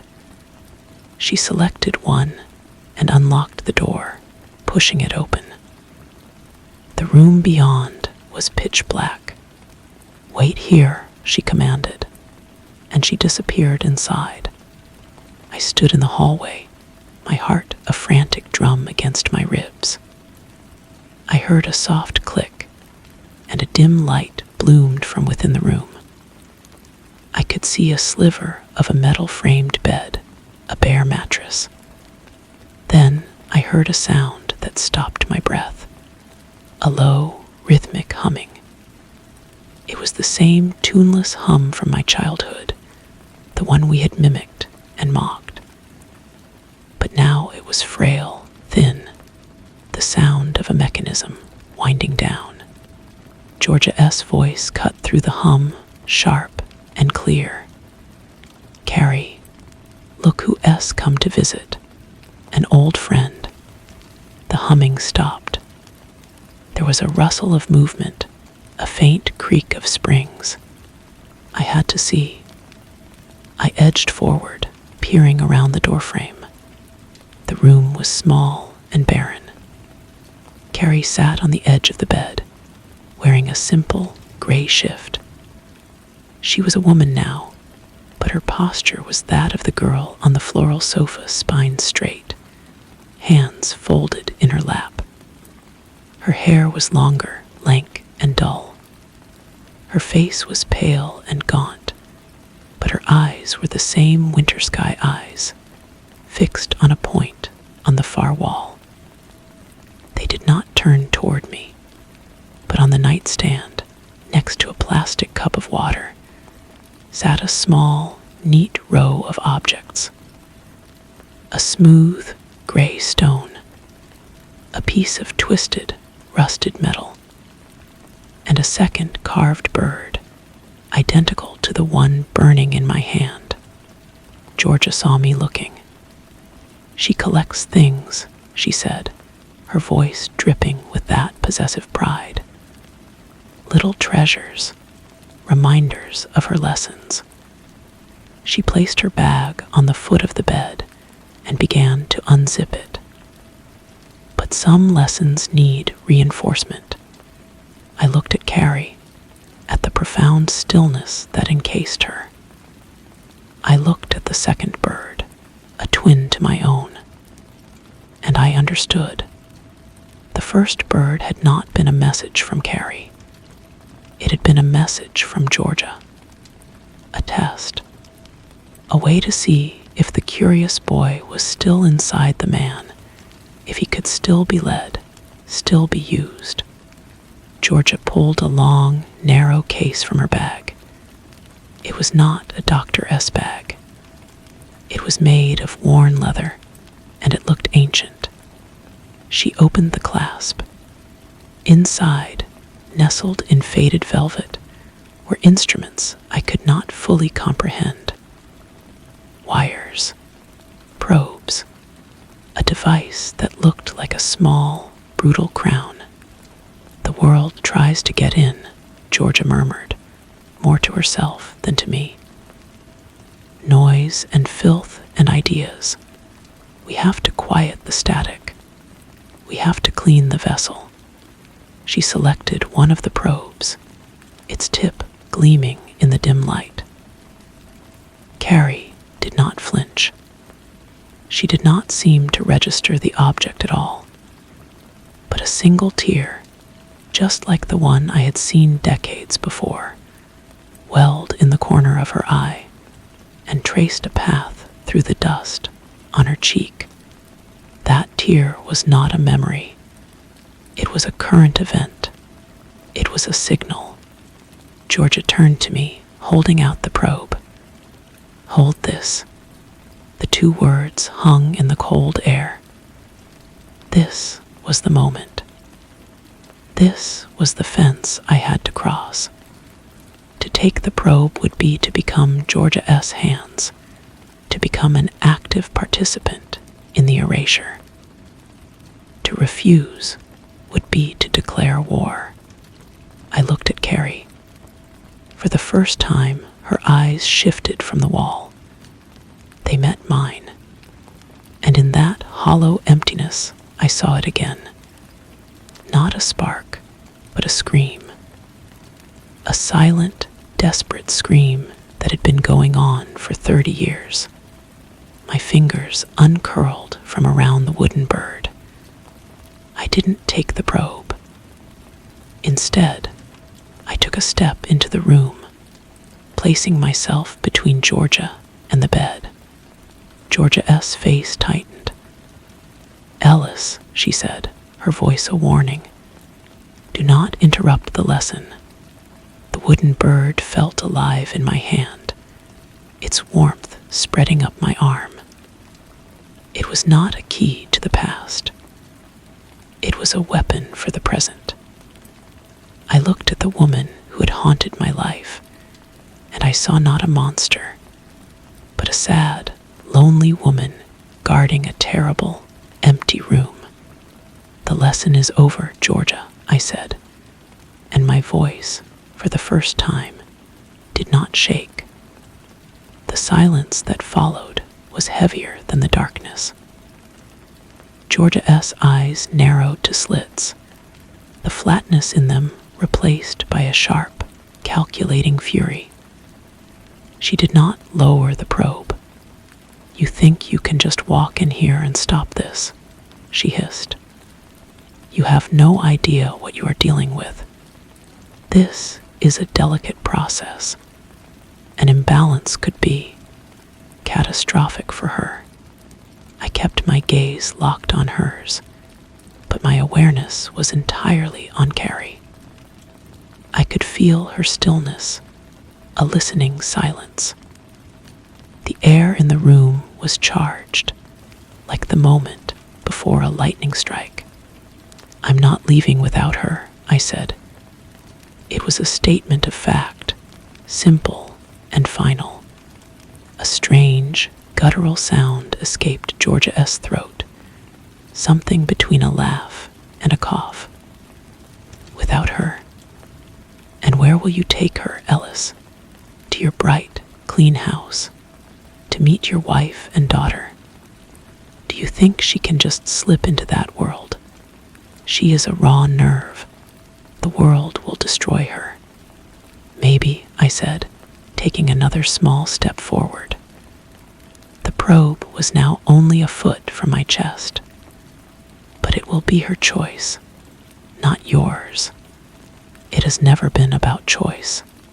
Georgia spat, her composure cracking.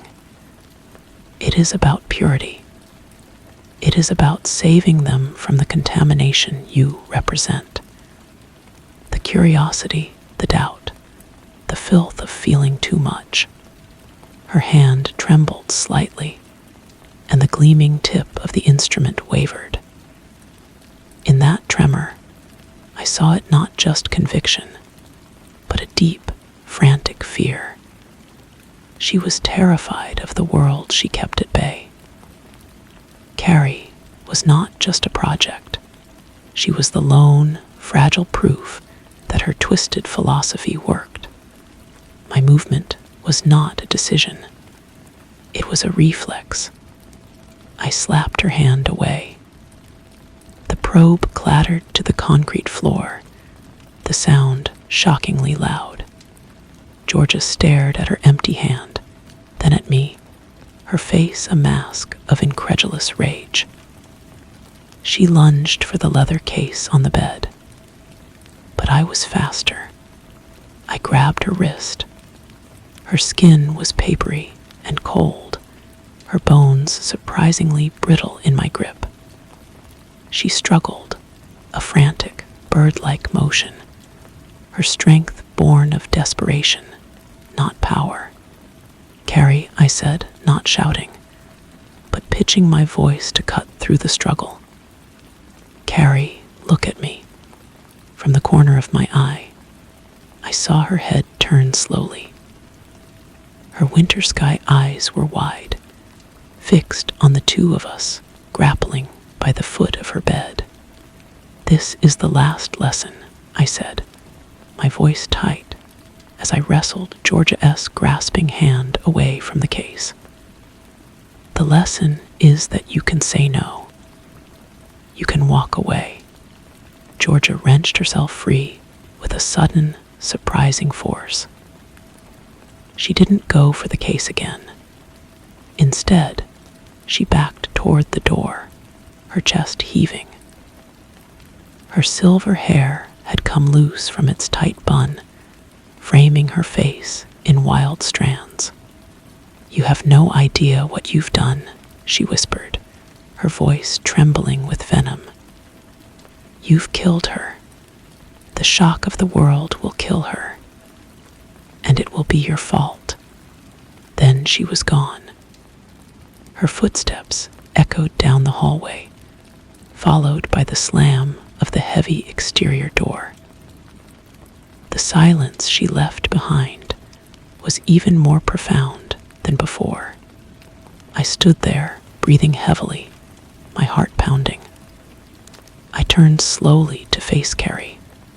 She was still sitting on the edge of the bed, but her posture had changed.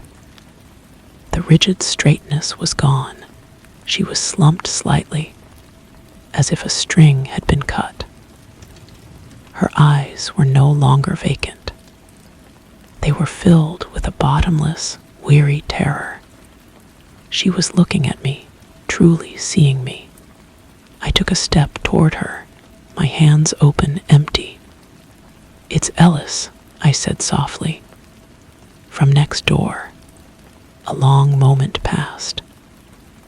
Then her gaze drifted down to my hand, which still clutched the wooden bird.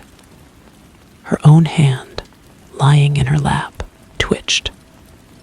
Slowly, hesitantly, she reached out and picked up the second bird from her nightstand.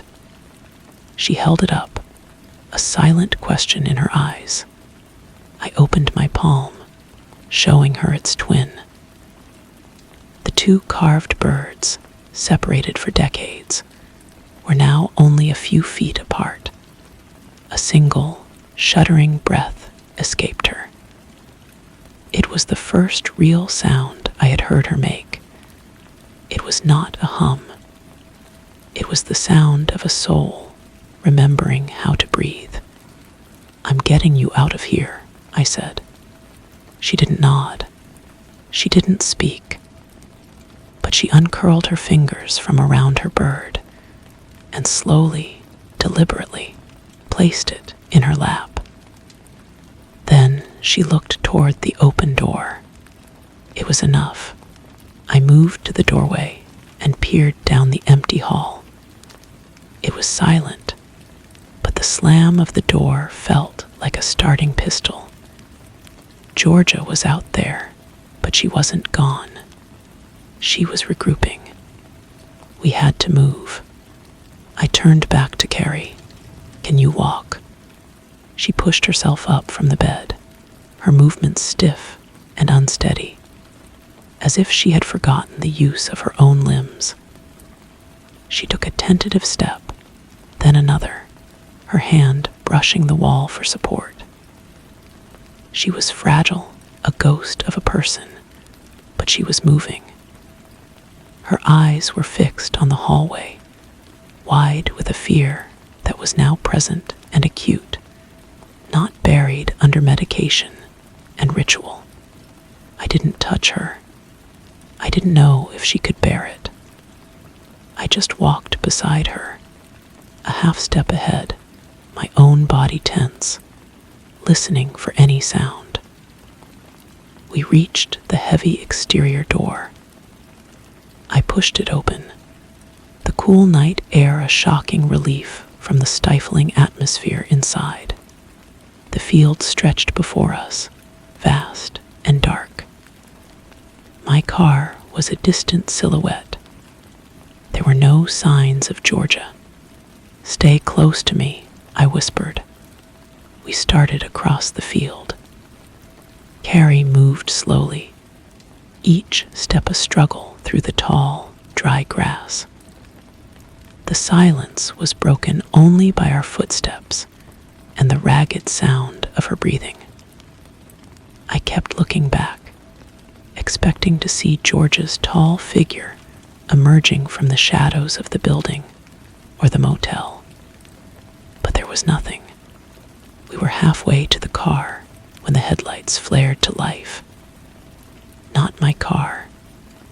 Another vehicle, parked closer to the motel, hidden until now.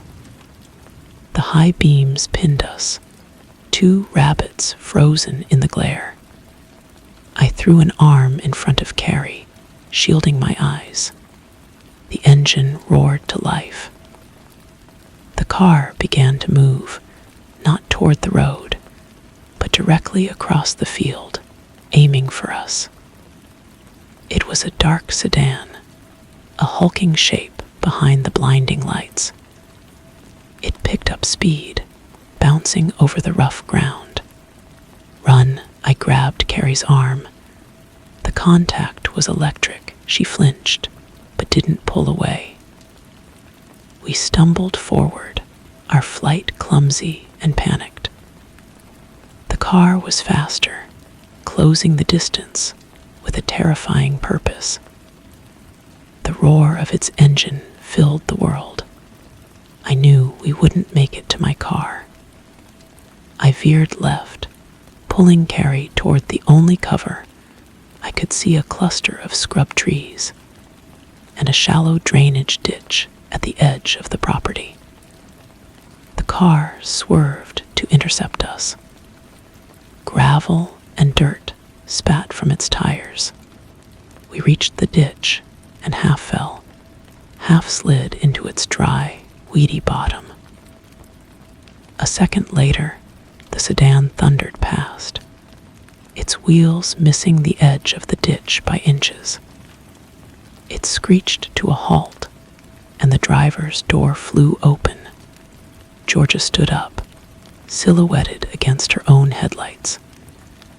She held something long and metal, a tire iron. She walked toward the ditch, her steps measured and deliberate. "This is a mistake, Ellis," she called out, her voice calm and carrying in the night. "You are spoiling decades of work. Give her to me. This doesn't have to be difficult." I pushed Carrie behind me, my back against the dirt wall of the ditch. I scanned the ground for a rock, a branch, anything. My fingers closed around a thick, heavy stick. Georgia reached the edge of the ditch and looked down at us. Her face was a mask of serene fury. There is no world for her out there, only pain. I am her only family. It was then that Carrie made a sound, a low, guttural noise that started deep in her chest. It wasn't a word. It was a denial, a raw, primal refusal. Georgia heard it, her serene mask shattered. "You see," she shrieked, the sound unnaturally high. "You see what you've done. You've awakened the corruption." She raised the tire iron and started down the slope of the ditch. I stood up, raising the stick like a club. It was a pathetic defense. I knew I was no match for her manic strength, but I didn't have to be. From the road came the sudden, piercing wail of a siren. A flash of red and blue lights painted the field in stark, revolving color. A police cruiser, its light bar blazing, skidded to a stop behind my car. Georgia froze, halfway down the ditch slope. She looked from the police car to us, her expression one of pure, undiluted hatred. She dropped the tire iron. It landed with a soft thud in the dirt. "This isn't over," she whispered. Then she scrambled back up to her car. She slammed the door and reversed wildly, spinning the wheel and speeding away from the lights, down the dirt track that led away from the main road. I dropped the stick, my legs suddenly weak. I turned to Carrie. She was crouched in the weeds, her arms wrapped around herself, shaking uncontrollably. The sound of car doors opening and voices shouting reached us. "Help," I yelled, my voice cracking. "Over here." A flashlight beam swept across us, and a uniformed officer appeared at the edge of the ditch. "Everyone all right down there?" I looked at Carrie, who was now staring up at the officer with that same terrified, wide-eyed look. I didn't know if we were all right. I didn't know if we would ever be all right. But we were out. "We're here," I said, my voice barely a whisper. "We're here." The officer's name was Miller. His partner, a younger woman named Flores, helped Carrie up out of the ditch while I explained. My words came out in a jumbled rush. Georgia, the institution, Carrie being held against her will for years. I showed them the wooden bird, a tangible piece of evidence that felt absurd in the face of the horror. Officer Miller listened, his face impassive, but his eyes took in everything. Carrie's emaciated state, the gray shift, the profound shock in her eyes. We sat in the back of the warm patrol car, a coarse blanket wrapped around Carrie's shoulders. She stared straight ahead, not at the flashing lights, but at the dark shape of the building, receding as the car pulled onto the main road. She was retreating inward again, the brief, terrified awareness I had seen in the ditch replaced by a numb withdrawal. The station was a blur of fluorescent lights and hushed voices. They put us in a small, quiet room with a table and 4 chairs.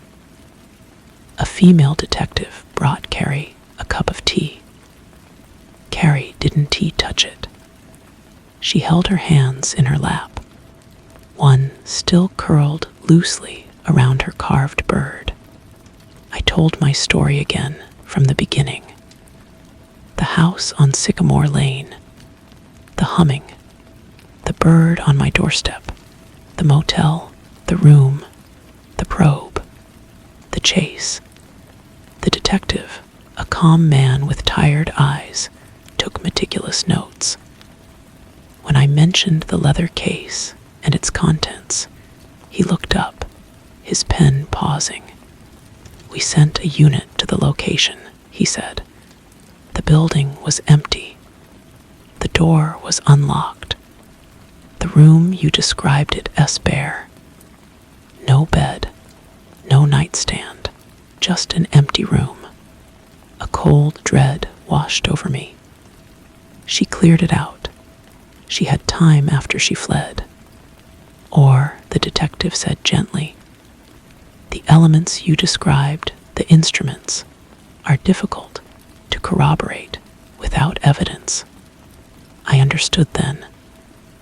Without Carrie's testimony, my story was just that, a story.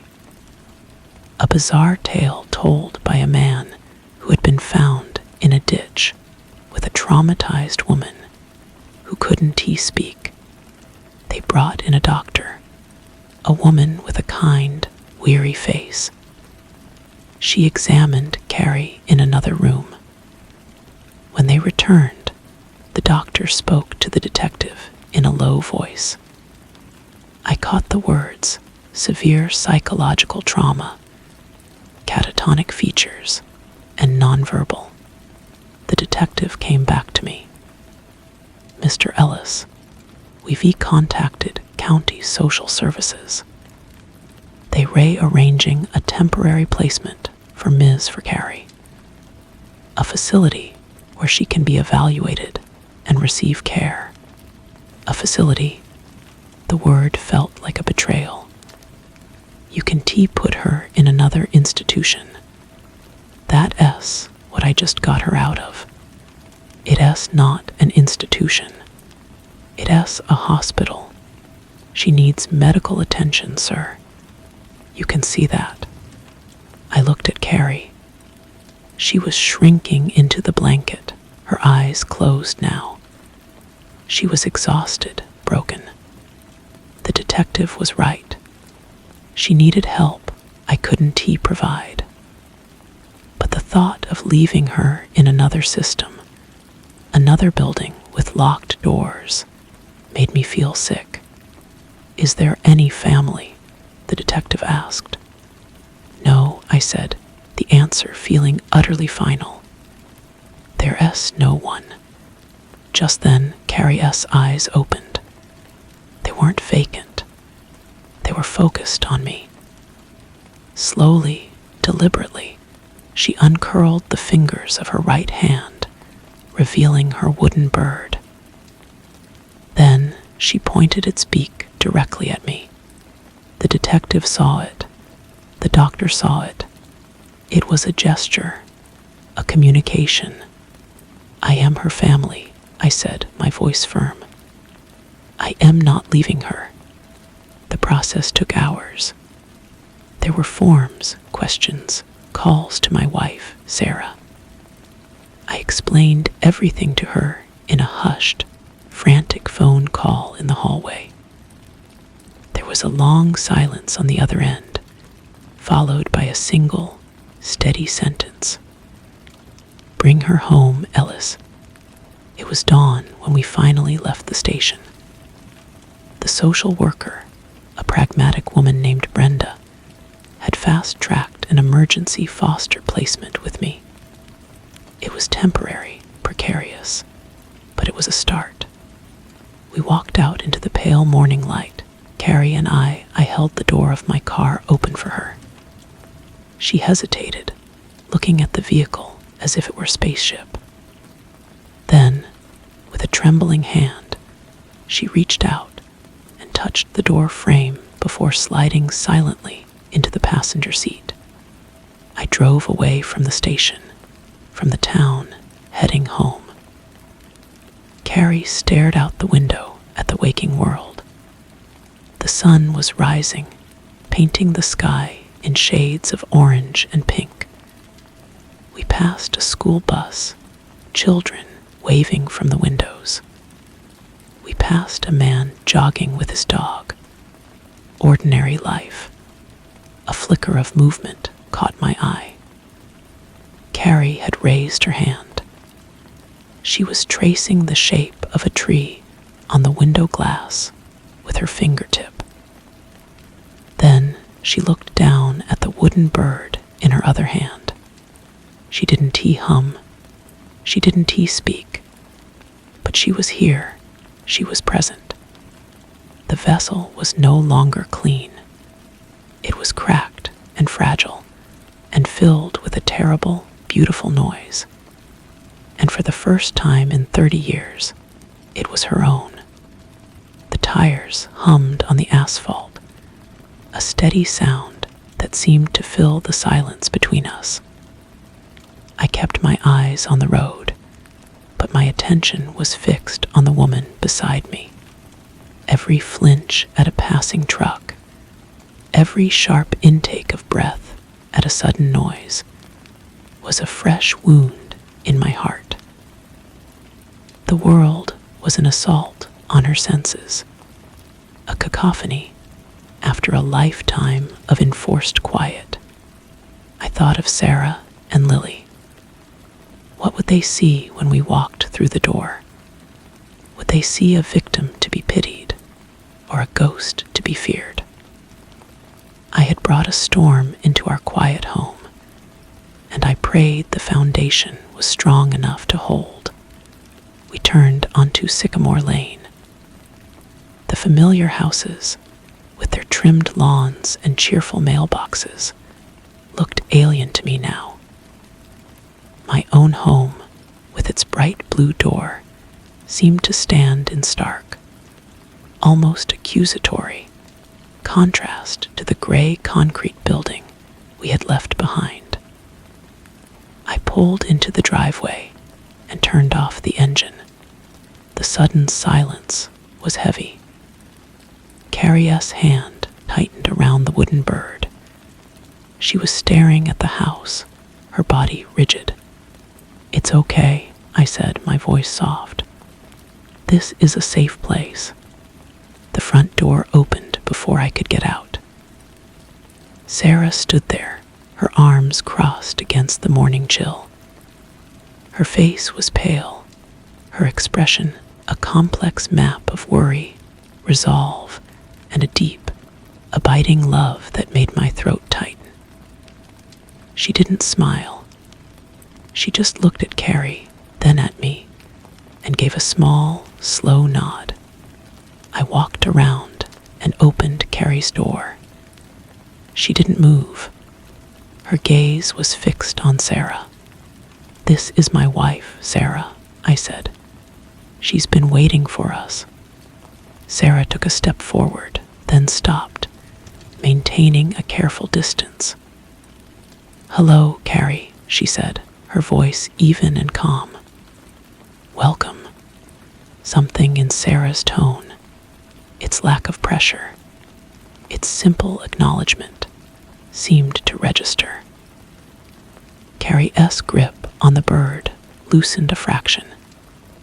She shifted in the seat, and moving with the slow, deliberate care of someone walking on ice, placed one foot on the driveway, then the other.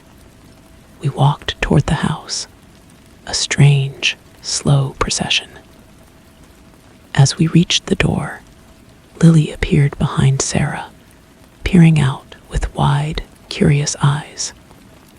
She was holding her favorite stuffed rabbit. Carrie stopped. Her gaze fell on Lily. A tremor went through her. The terror I had seen in the ditch returned to her eyes, but it was mixed with something else, a bewildered, aching wonder. Lily, unafraid, held up the rabbit. "This is Hopper," she announced. Carrie's free hand, the one not holding the bird, twitched at her side. Slowly, hesitantly, she raised it, not toward Lily, but toward her own face. She touched her cheek, as if checking to see if she was real. A single tear traced a path through the grime on her skin. It was not a sob of grief, but a quiet, profound acknowledgement of a feeling long forgotten. She looked from Lily to Sarah, then to me. Her lips parted. No sound came out, but the shape they formed was unmistakable. It was the beginning of a word, a silent, breathy attempt. Home, Sarah saw it too. Her eyes met mine over Carrie's head. Shining with tears, she quickly blinked away. She simply nodded again and stepped back, holding the door wide. The inside of the house was warm and smelled of coffee, and the faint, sweet scent of the lilies Sarah kept on the hall table.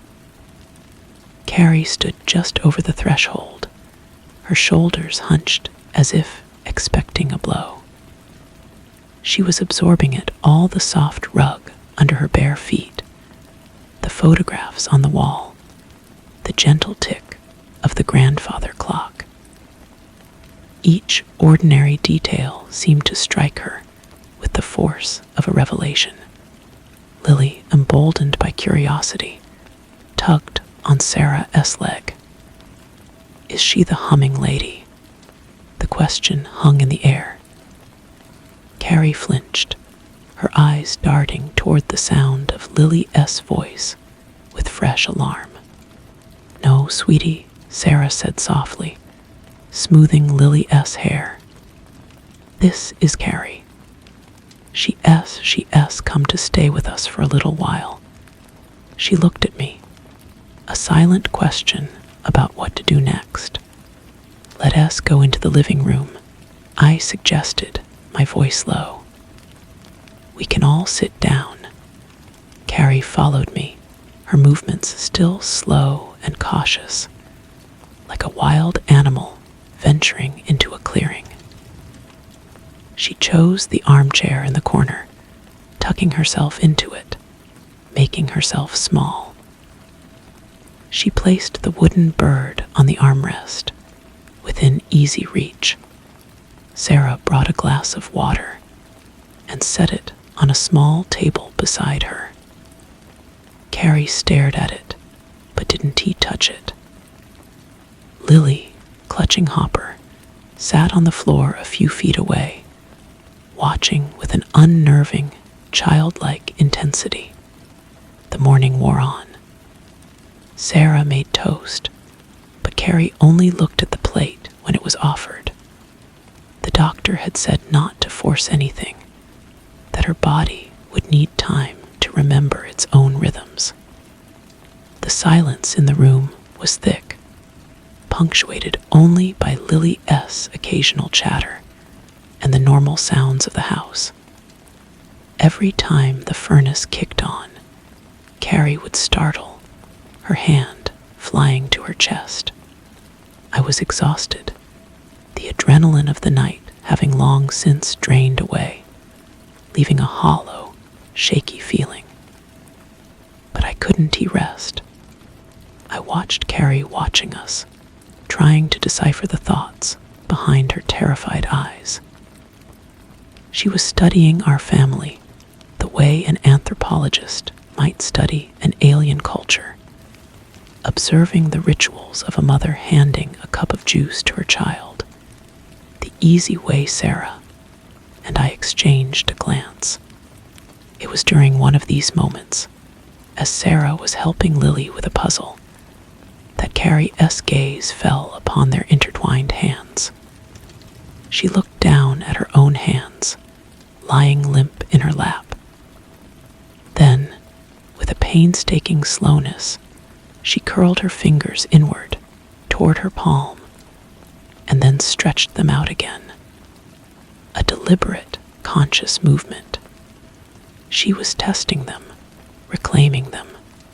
The doorbell rang. The sound was like a gunshot in the quiet room. Carrie cried out, a short, sharp sound of pure panic, and scrambled backward in the chair, nearly tipping it over. Her eyes were wild, fixed on the front door. "It's okay," I said, standing up quickly. "It's probably just the mailman or a neighbor." But my own heart was hammering. Georgia's words echoed in my mind. This isn't over. Sarah was already moving to the door, peering through the peephole. Her posture relaxed slightly. "It's Officer Miller," she said, turning back to us. I nodded, relief washing through me.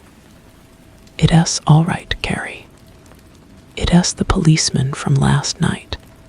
He's here to help." I opened the door. Officer Miller stood there, his hat in his hands. His expression was grim. "Mr. Ellis, sorry to disturb you so early." His eyes traveled past me into the living room, taking in the scene. Carrie frozen in fear.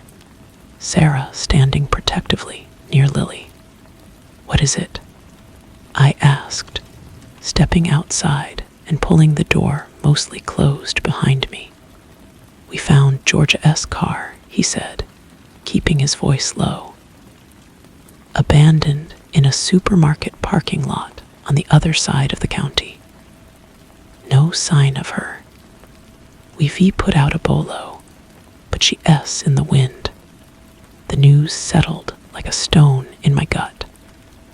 "So she S still out there." "We were looking," he said, but the words lacked conviction. "How is she?" He gestured with his chin toward the house. "Fragile," I admitted. "She hasn't spoken. It is like she is learning how to be a person again." Officer Miller nodded. The detective filled me in on the lack of evidence at the scene. "It makes things complicated. Without a statement from Carrie, or any physical proof, our hands are tied. It is your word against a woman who has, for all official purposes, vanished. My word and the state of the woman sitting in my living room." I said, a edge of bitterness in my voice. "I know," he said softly. "I see her. Just be careful. Keep your doors locked. Call us if you see anything at all." He left, and I stood on the porch for a moment, the morning sun feeling cold on my skin. When I went back inside, Carrie was still staring at the door, her body tense. She searched my face, and I saw the unspoken question there. "She is gone," I said, hoping I sounded more certain than I felt. "For now." Carrie's shoulders slumped, but the fear didn't leave her eyes. It had just found a new home. It was no longer just the fear of the room, or the probe, or Georgia. It was the fear of the unknown, of a freedom that felt as vast and terrifying as her captivity. She looked at the glass of water, then at Sarah, then at me. Her hand crept out, and her fingers brushed against the cool surface of the glass. It was a tiny movement, but it was a choice. She was starting from the very beginning. Story 3. The first thing I learned about true evil was that it has a temperature. It was not a fire or a frost, but a specific, subtle chill that existed only on the skin of your back. A pocket of air that refused to warm no matter how you turned. It was the feeling of being watched. I felt it that Tuesday in October, standing in the antiseptic white hallway of the maximum security wing of Ravensgate Penitentiary, a place that smelled of industrial bleach and something older, something like wet stone and despair. My breath slowed, my skin tightened, and I knew, with a certainty that felt like a stone in my gut, that Donovan Crouch was already looking at me, even though the solid steel door at the end of the corridor was still closed. My name is Cheryl, and I was a trainee, a fledgling attached to the behavioral analysis unit. I was there because of Javier, who the papers had nicknamed the Wraith for his ability to move through the city unseen, leaving behind only empty spaces where young women had been. There were 3 of them now, vanished from brightly lit streets, from bus stops, from the edges of their own lives. The only thing he left behind was a single, perfect black feather, placed with an almost ritualistic care on the ground where they were last seen. The investigation was a ghost, a collection of frantic theories and dead ends.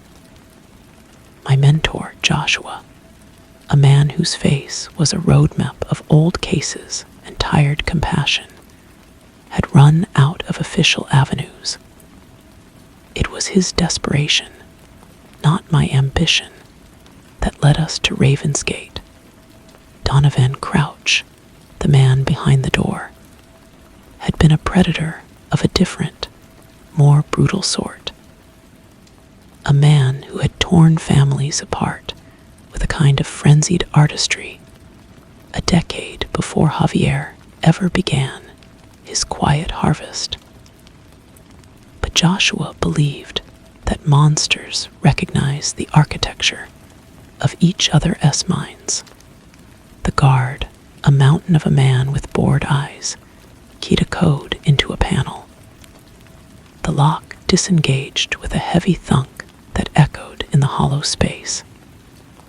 "Remember what we discussed," Joshua said, his voice low. "He's a spider. He'll try to draw you into his web with silence first, then with words. Don't get close. Don't give him anything he can use." I nodded, my throat too dry to speak. I was to be the fresh face, the innocent, the lure to coax out whatever cryptic clue might be festering in Crouch's brilliant, broken mind.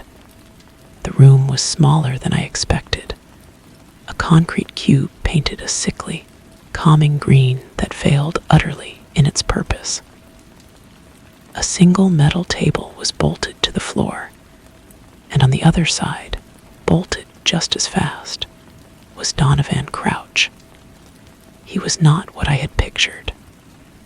The man in the grainy newspaper photos from his trial had been a hulking brute, all wild eyes and snarling mouth. This man was thin, almost gaunt, his prison jumpsuit hanging loose on his frame. His hair was a neat cap of silver gray, and his hands, resting on the table, were long-fingered and still. But it was his eyes that undid me. They were the color of a winter sky, pale and vast, and they held no anger, no madness, only a deep, unsettling intelligence. They absorbed the light from the flickering fluorescent tube above and gave nothing back. He watched me as I sat down, the scrape of the chair legs unnaturally loud. I placed the file folder on the table, a prop more than anything. The silence stretched, becoming a physical presence in the room. I could hear the hum of the lights, the drip of a pipe somewhere, the frantic beat of my own heart. He was waiting, as Joshua said he would. "Mr. Crouch," I began, my voice sounding too young, too high. "My name is Cheryl. I am here to talk to you about the recent disappearances." He didn't blink. His gaze was a weight on my face. "Cheryl," he said. His voice was soft, cultured, a Professor S voice. It was the most frightening thing about him. That S, an old name. It means beloved. Were you beloved, Cheryl? The question, so intimate and so wrong, threw me. This was not the script. We were hoping you might have some insight. I pressed on, ignoring him. I opened the folder, revealing crime scene photos of the empty places, the lone black feathers. The man we were looking for, he takes women. He leaves these. Crouch's eyes flicked down to the photographs, then back to me. There was not a flicker of interest. He collects them, Crouch corrected gently. There's a difference. A man who takes is a thief. A man who collects is a connoisseur. He has a theme, an aesthetic. This one he gestured with a slight tilt of his head toward the feathers. This one is interested in flight, or the lack of it. My pen hovered over my notepad. What do you mean? Birds are trapped by gravity. They spend their lives fighting it. A feather is a promise of escape, a little piece of the sky. He leaves it behind as a mockery. He is saying he has taken their sky away. He leaned forward just an inch, and the temperature in the room seemed to drop. You are very young to be in a place like this. They sent you in because you smell of soap and earnestness. They think I'll find that disarming. I felt a flush creep up my neck. He was playing me, just as Joshua had warned. I am here to do a job. Can you help or not? A slow smile touched his lips, a crack in the marble of his face. Oh, I can help. But knowledge isn't free, Cheryl. It is a transaction. I'll give you a piece of your puzzle, and you will give me a piece of yours. I am not authorized to offer you anything. I don't want a reduced sentence. I don't want a television. I want a story. His pale eyes gleamed. One story from you each time you visit. A memory, a fear, a secret, something real. That is my price. It was a dangerous game. Joshua would forbid it. But I thought of the third missing girl, Sarah Evans, her smiling face on the poster, and I felt a reckless surge of purpose. What is your piece of the puzzle? I asked. The feathers are a feint, he said, sitting back. A pretty distraction. Look at the ground, yes, but don't forget the sky. Your Javier, he is not looking down at the dirt. He is looking up. He is choosing them from above. He watches from a high place. He paused, letting the words sink in. And now, my payment. A story, Cheryl. Something true. My mind went blank. I could feel the guard's presence behind the reinforced glass of the observation window. I thought of Joshua, listening on the other side. What could I give this monster that wouldn't matter? I thought of my childhood, of the old house I grew up in. There was a crawl space. I heard myself say, the words coming out in a whisper. In the house where I grew up. The door was in the back of my bedroom closet. I was always afraid something lived in there. Sometimes at night, I thought I could hear scratching. Donovan Crouch listened, his head cocked, as if I were singing a beautiful song. He didn't speak when I finished. He simply nodded, a slow, satisfied gesture. The interview was over. Outside, Joshua was grim. He is toying with you. Look from a high place. That is vague enough to be useless. But it wasn't useless. We re-examined the abduction sites.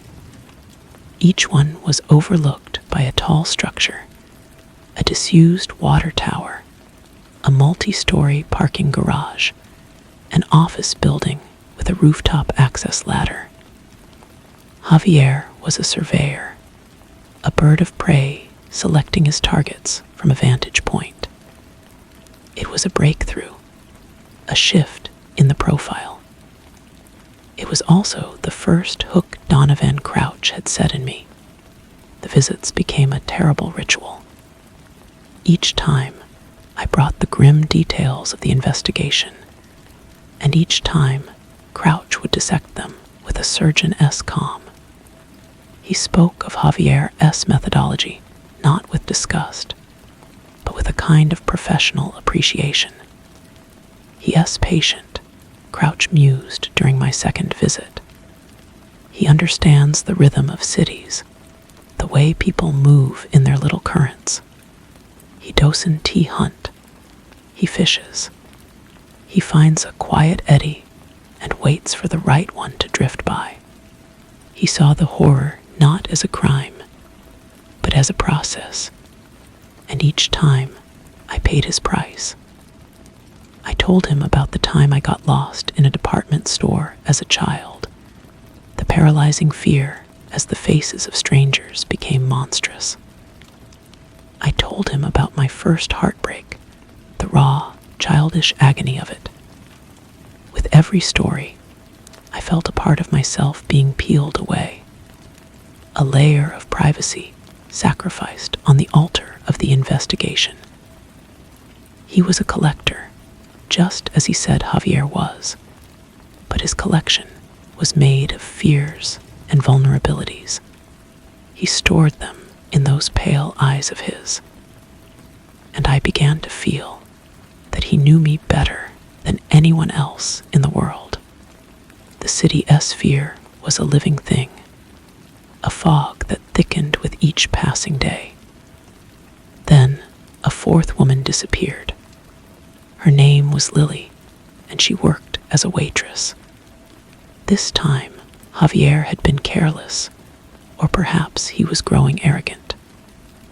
A traffic camera caught a blurry image of a dark van near the diner where she worked. And this time, he left something else with the feather. A small, handmade doll, twisted from straw and bound with black thread. When I showed the photograph to Crouch, a change came over him. The detached academic vanished. For the first time, I saw a flicker of something raw in his eyes. Not anger, but recognition. Ah, he breathed, a long, soft exhalation. He S changing the pattern. The doll that S in old language. It S a sign of ownership, a binding. He S keeping this one. He S not going to let her go like the others. What do you mean, let them go? I asked, my blood running cold. We had never found the others. We had assumed they were dead. Crouch looked at me as if I were a simple child. He doesn't kill them, not right away. That S not the point. The point is the possession. The feather is his calling card. The doll is his claim. The first three, they are his practice. This one is special. He S making a home for her. The revelation was a sucker punch. There might still be time. I leaned forward, forgetting Joshua S. warnings, forgetting everything but Lily S. face. Where would he keep them? Crouch S. smile returned, wider this time. It was a predatory thing. That is the question, isn't he it? A place high up, of course, a nest. But a nest needs to be silent. It needs to be forgotten. He paused, his gaze turning inward. I knew a man long ago. A man with similar proclivities. He liked the sounds of industry, the hum of machines that no one listened to anymore. It was like a lullaby to him. It covered the other sounds. He was giving me the key. I could feel it. What kind of machines? My story, Cheryl, he whispered, his voice dropping to a conspiratorial hush. This is a big key. It requires a big story. The deepest one. The one you keep in the crawl space of your mind. I froze. The air in the room was gone. I could feel the eyes of Joshua and the guard on me, but they seemed a million miles away. It was just me and Crouch, locked in our terrible intimacy. He wanted the core of me, the foundational fear, and I knew what it was. I had always known. When I was 13, I began, my voice trembling. My dog died. He was old. His name was Buster. My father buried him in the backyard under the oak tree. That night, I couldn't sleep. I looked out my window, and in the moonlight, I saw a shape digging at the grave. It was a fox, I think, or a large dog. It had pulled Buster S.'s body partway out of the earth. I swallowed, the memory vivid and acid-sharp. I didn't scream. I didn't run to my parents. I just watched. I watched this animal tear into him, pulling out things that were not meant to be seen. And I realized I wasn't horrified. I was fascinated. I wanted to see what was inside. I was terrified of that part of myself, the part that wanted to look. The confession hung in the air, a foul miasma. I had given him my soul. Crouch looked at me with something akin to reverence. "Thank you, Cheryl," he said softly. "Then look for a place that hums, an old factory, a pumping station, a place the city has turned its back on, a place with a high view." We found the abandoned textile mill on the edge of the river that night. It was a monstrous silhouette against the bruised twilight sky, its windows blind, its brick walls scarred with graffiti. But from its roof, you could see half the city. And from within, if you listened closely over the sigh of the wind and the drip of water, you could hear the faint, ghostly hum of old electrical transformers. The tactical team went in first. I waited with Joshua by the cars, the river-esque cold breath soaking through my clothes. The radio chatter was tense, broken. Then a voice, tight with strain. "We have a survivor. We have Lily. She is alive." A wave of relief so profound it felt like nausea washed over me. But the voice came back. "We have the suspect cornered. He is on the roof. He is not resisting." Joshua and I rushed into the building, taking the rusted metal stairs 2 at a time. We emerged onto the vast, flat roof under a canopy of cold, bright stars. Javier was there, on his knees by the edge, his hands held loosely behind his head. He was a small man, unremarkable. The tactical team surrounded him, weapons drawn. But they weren't looking at him. They were looking at the other thing. Behind Javier, arranged in a crooked row, were 3 figures. They were the missing women. They were seated in chairs, their faces waxy and still in the beam of the flashlights. They were not decomposed, but they were not alive. Their eyes were open, glassy, and unseeing. They had been posed, dressed in clean, simple clothes, like dolls on a shelf, preserved, collected, just as Crouch had said. I stared, my mind refusing to process the sight. This was not a crime scene. It was a gallery, a museum of the stolen. Javier had not killed them quickly. He had kept them until whatever life was left inside had simply gone out. Javier turned his head as I approached. His eyes met mine, and he smiled a gentle, placid smile. "He said you would come," he said, his voice dreamy. "The man in the white room. He said you were the curious one." The world tilted. "What man?" "Donovan," Javier said, as if it were the most obvious thing in the world. "He writes to me. He told me what to look for. He told me about the high places. He He said a collection needs a curator. He's been helping me build it. He looked past me at the macabre display. He said you would understand. He said you liked to see what was inside. The words hit me with the force of a physical blow. I stumbled back. Joshua caught my arm, his face ashen. It wasn't a breakthrough. It was a collaboration.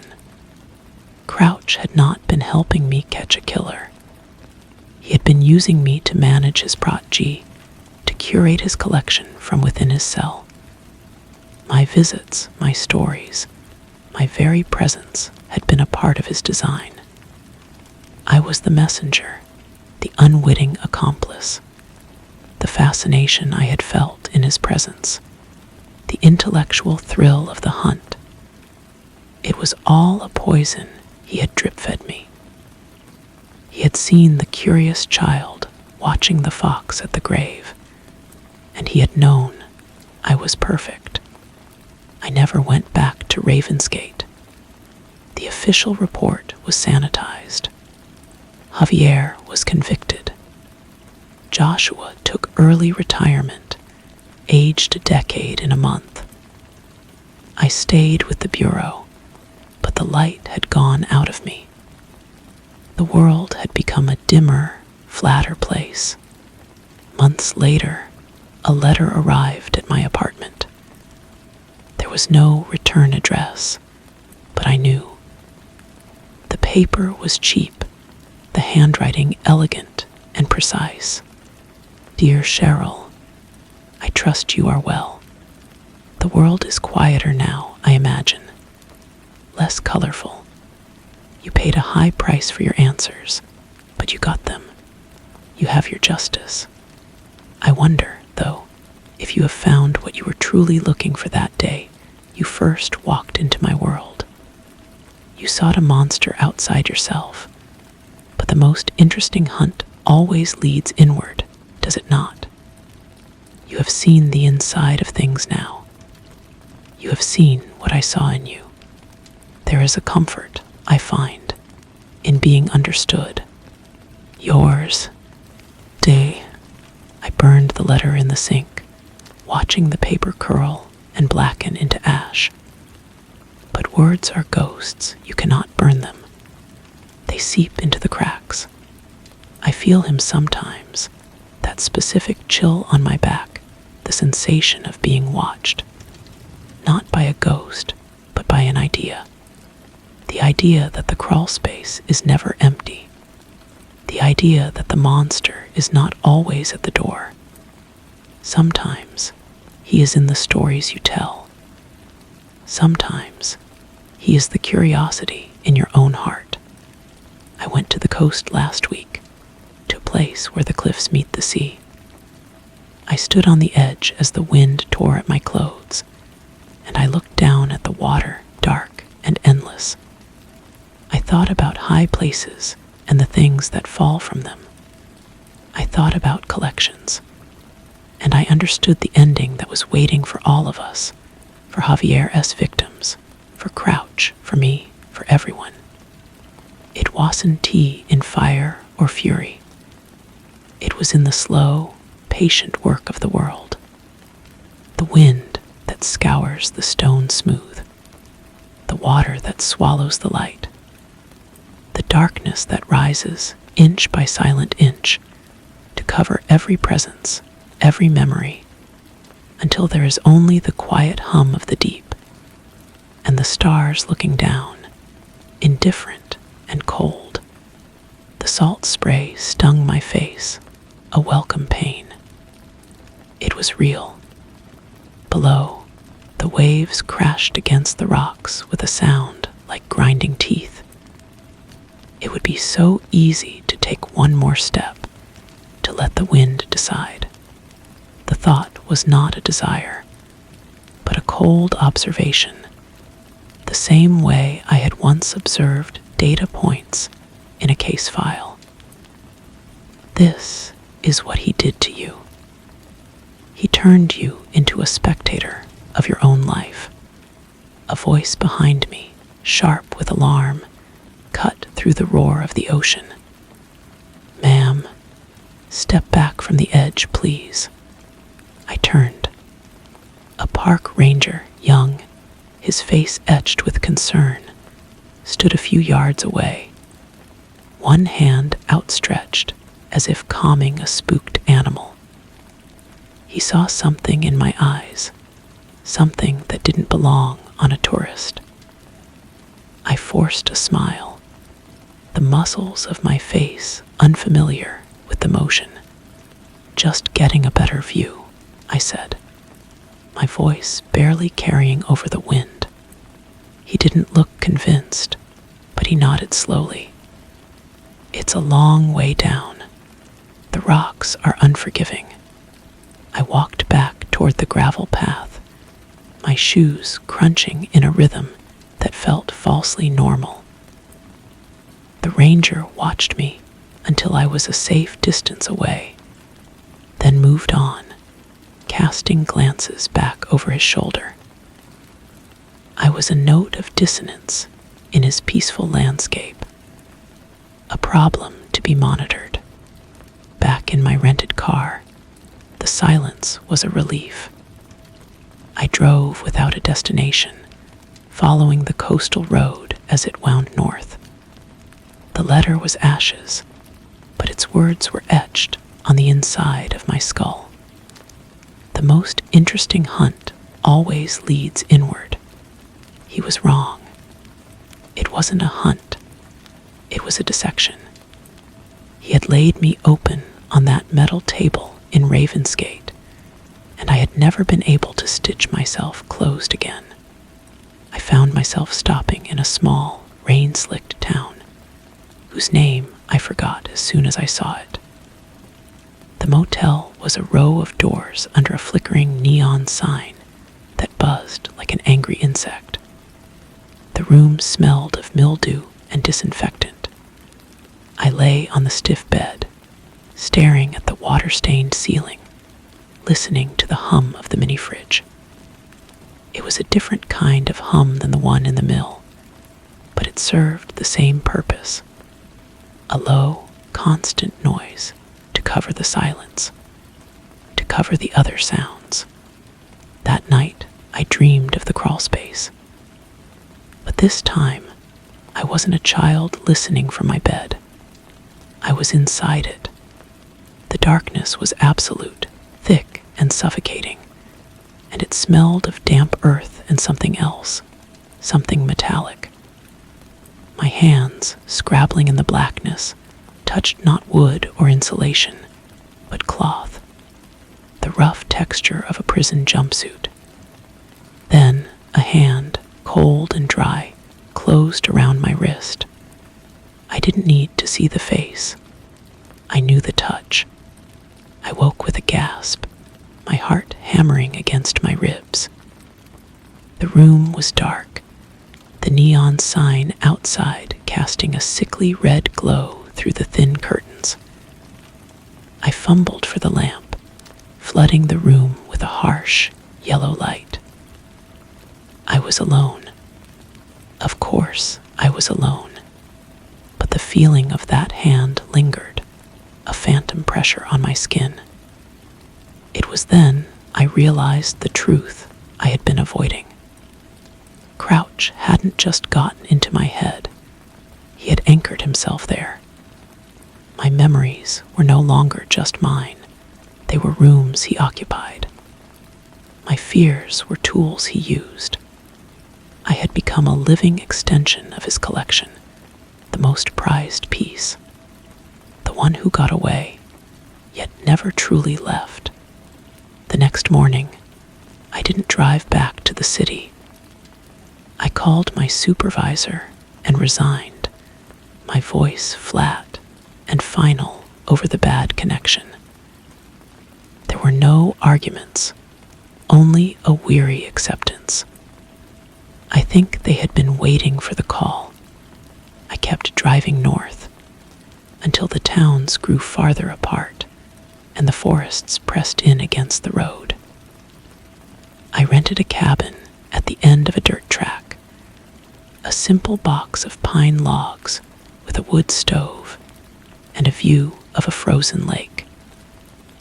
There is no high place here, only the gentle slope of the land toward the water.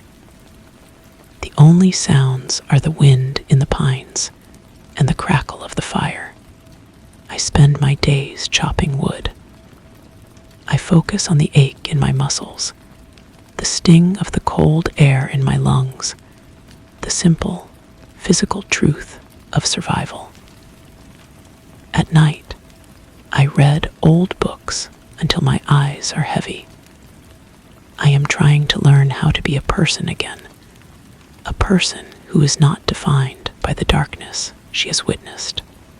But sometimes, when the fire dies down to embers and the cabin is silent, I feel it.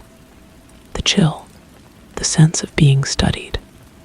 I look out the window at the absolute blackness between the trees, and I know he is out there, not in body, but in principle. A logic of cruelty that exists independently of him, a virus he released into the world and into me.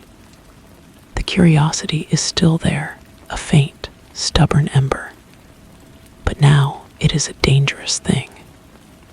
Now I know what it costs to look inside. The crawl space is never empty.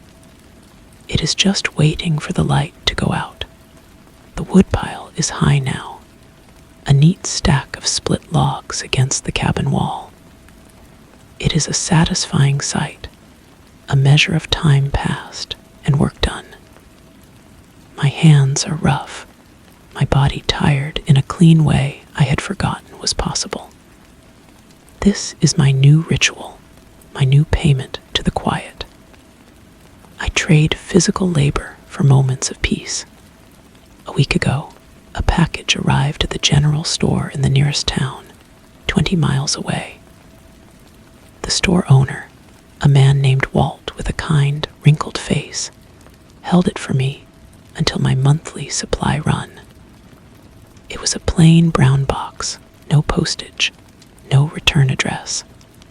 Just my name, Cheryl, typed on a white label. My blood turned to ice. Walt said a trucker had dropped it off. Someone passing through who knew someone who knew I was out here. A common enough occurrence in a place like this, he assured me. I took the box into the woods, far from the cabin, and opened it with trembling hands. Inside, nestled in excelsior, was a small, carved bird. A sparrow, I think, made of dark, polished wood. Its craftsmanship was exquisite, delicate. There was no note. It was just a thing, an object. But its presence was a violation as profound as any scream. It was a paperweight for a life I had tried to leave behind. A paperweight for the file that would never be closed. I did not burn it. I took it to the edge of the frozen lake where the ice was thinnest, and I dropped it. It made a small, dark hole and was gone, swallowed by the black water. A gesture of defiance, but a hollow one. The message was not in the object itself, but in the fact of its delivery. He knows where I am. The game has not ended. It has simply changed venues. Now, when I chop wood, I sometimes stop and listen. The wind sounds different. It carries echoes. The crack of the axe is a question. Is this the sound that will be answered? I look at the trees, their branches like nerve endings against the gray sky. They are not just trees anymore. They are a perimeter. I am both the warden and the inmate of this quiet place. I tell myself this is healing. This solitude, this distance. But a deeper part of me knows the truth. I am not waiting for the memory of him to fade. I am waiting for what comes next. Because a man like Crouch does not send a gift as a farewell. He sends it as an invitation. curiosity he nurtured is still here, a patient, coiled thing. It wonders what other languages he speaks. It wonders what else he has collected. And in the deepest, most silent part of the night, when the fire is dead and the darkness is complete, I have to admit the most terrible thing of all. I am not afraid that he will contact me again. I am afraid that I want him to. The hunt is over, but the hunger remains. The days are shorter now, the light thin and pale. I have started taking long walks, not for pleasure, but for the motion. My boots crunch on the frozen ground, a sound that marks my passage, but is quickly swallowed by the immense silence of the woods. I follow animal tracks, the delicate script of deer, and the heavier print of a lone wolf. I am mapping this emptiness, trying to make it mine. Yesterday, I found a feather. It was caught in a thorn bush by the lake, a single, iridescent black feather from a raven or a crow. It was beautiful. My first instinct, the old instinct, was to bag it, to study it, to see what story it might tell. My hand actually twitched toward a pocket where an evidence bag would have been. I stopped myself, a cold sweat breaking out on my neck. It's just a feather, I told myself. It fell from a bird. It means nothing. But I left it there. I couldn't touch it. The cabin feels smaller at night. The walls seem to lean in, listening. I have taken to leaving the radio on, tuned to a static-filled station that plays old country songs.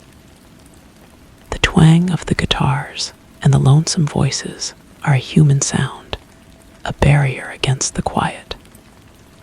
But sometimes, in the spaces between the songs, I think I hear something else.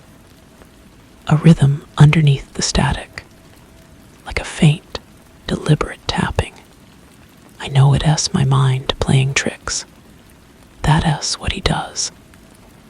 He turns your own mind into the instrument of your torment. You become the curator of your own fear, carefully arranging the exhibits he has provided. The feather, the carved bird, the dream of the crawlspace. They are all pieces of his collection, and he has loaned them to me. This morning, I saw a flicker of movement in the trees, a shadow that was too tall and too still to be an animal. I stood frozen at the window, my coffee cooling in my hand. I stared until my eyes ached, until the shadow resolved itself into the twisted shape of two pines growing together. A trick of the light. Of course it was, but the moment of fear was real. And in that moment, there was a flicker of something else, something I refused to name. It was the same feeling I had in the interrogation room with Crouch, the terrifying thrill of being close to something ancient and savage. Out here, in the pristine silence, that feeling is a stain. I have begun to write. Not reports, not case notes, just words. I write about the color of the ice at dawn. I write about the weight of the axe. I write about the dog I had when I was 13. I am trying to write my way back to a self that existed before the white room, before the rooftop, before I understood what curiosity truly costs. But every sentence feels like a lie. Because that girl, the one who watched the fox, is the same woman who stood on the cliff. She is the same woman who is waiting now. The hunger is a quiet companion. It doesn't rage, it simply persists. It sits with me by the fire. It walks with me in the woods. It wonders what message the feather was meant to send. It wonders if the shadow in the trees was really just the trees. It knows that the world is not just wind and water and stone. It is also intention. And his intention has found me here, at the end of a dirt track, by a frozen lake. The game was never about catching him. It was about becoming a worthy player. And he is still evaluating my moves. The writing is not helping. The words on the page are flat and dead. They describe the surface of things, the bark of a tree, the taste of snow, but they cannot capture the hum beneath it all. That low, persistent frequency that has nothing to do with the mini fridge or the radio static. It is the hum of being watched, not by eyes, but by a mind that is patient and far away, and yet as present as the pulse in my own throat. I went into town today. The drive felt longer than usual, the road a tunnel through the skeletal trees. Walt S. General Store was warm, smelling of coffee and cured meat. He nodded to me as I gathered my supplies, his usual silent greeting. But as I was leaving, a bag of groceries in each arm, he spoke. "Fella was in here askin' after you," he said, wiping the counter with a rag. Earlier this week, the bags suddenly felt immensely heavy. I stopped, my back to him, and forced my voice to be calm. "Oh, yep," said he was an old colleague. "Wanted to make sure you were settlin' in all right." I turned slowly. What did he look like?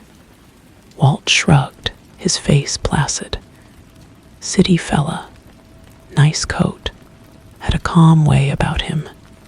Didn't he leave a name? The description was useless and perfect. It could have been anyone. It could have been him, or someone he sent, or no one at all. That was the genius of it. The seed was planted. The doubt was the point. "Thanks, Walt," I said, and my voice sounded strange to my own ears. Back in the cabin, I put the groceries away with robotic movements. The silence was no longer peaceful. It was charged. Every creak of the floorboards was a footstep. Every rustle of wind in the pines was a whisper.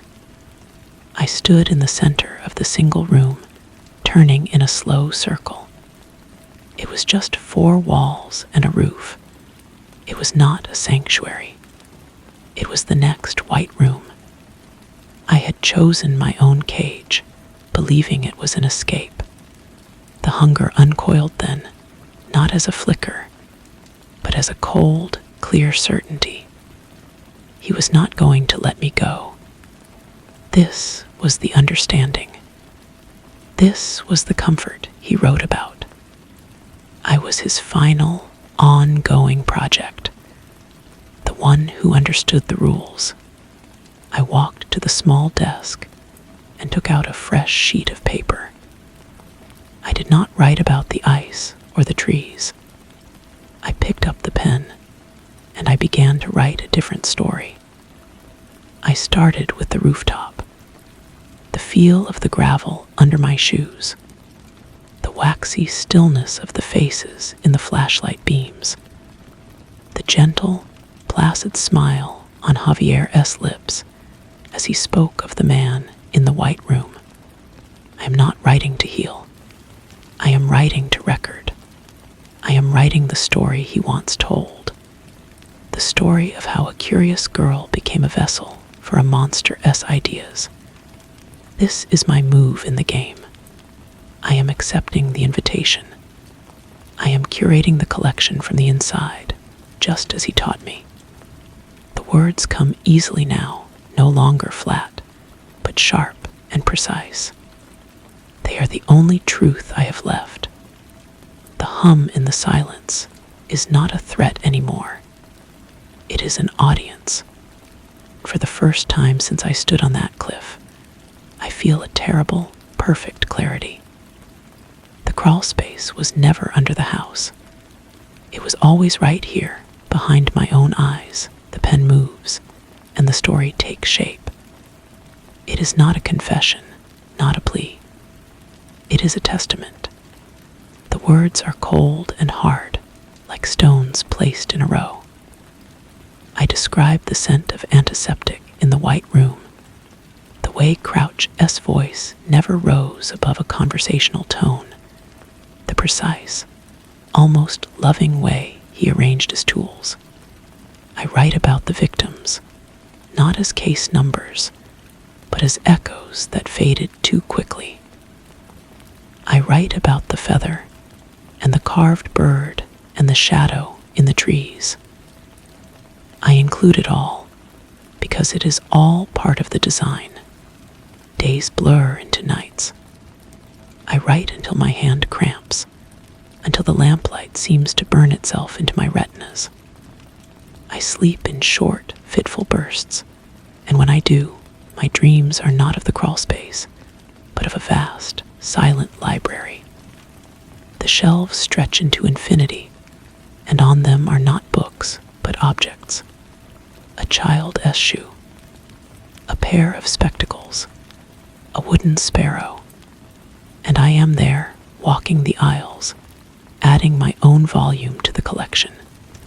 I know, with a certainty that feels like ice water in my veins, that this manuscript is not for me. It is for him. It is the final piece of correspondence. I will finish it, and then I will leave it here. He will find it, he, or one of his quiet, calm-eyed messengers. They will take it and add it to the archive. My voice will become another exhibit, proof of his terrible thesis. That curiosity, once awakened, can never be put back to sleep. It can only be turned, like a weapon, upon itself. This morning, I went to the lake. The ice is beginning to soften at the edges, a suggestion of the coming thaw.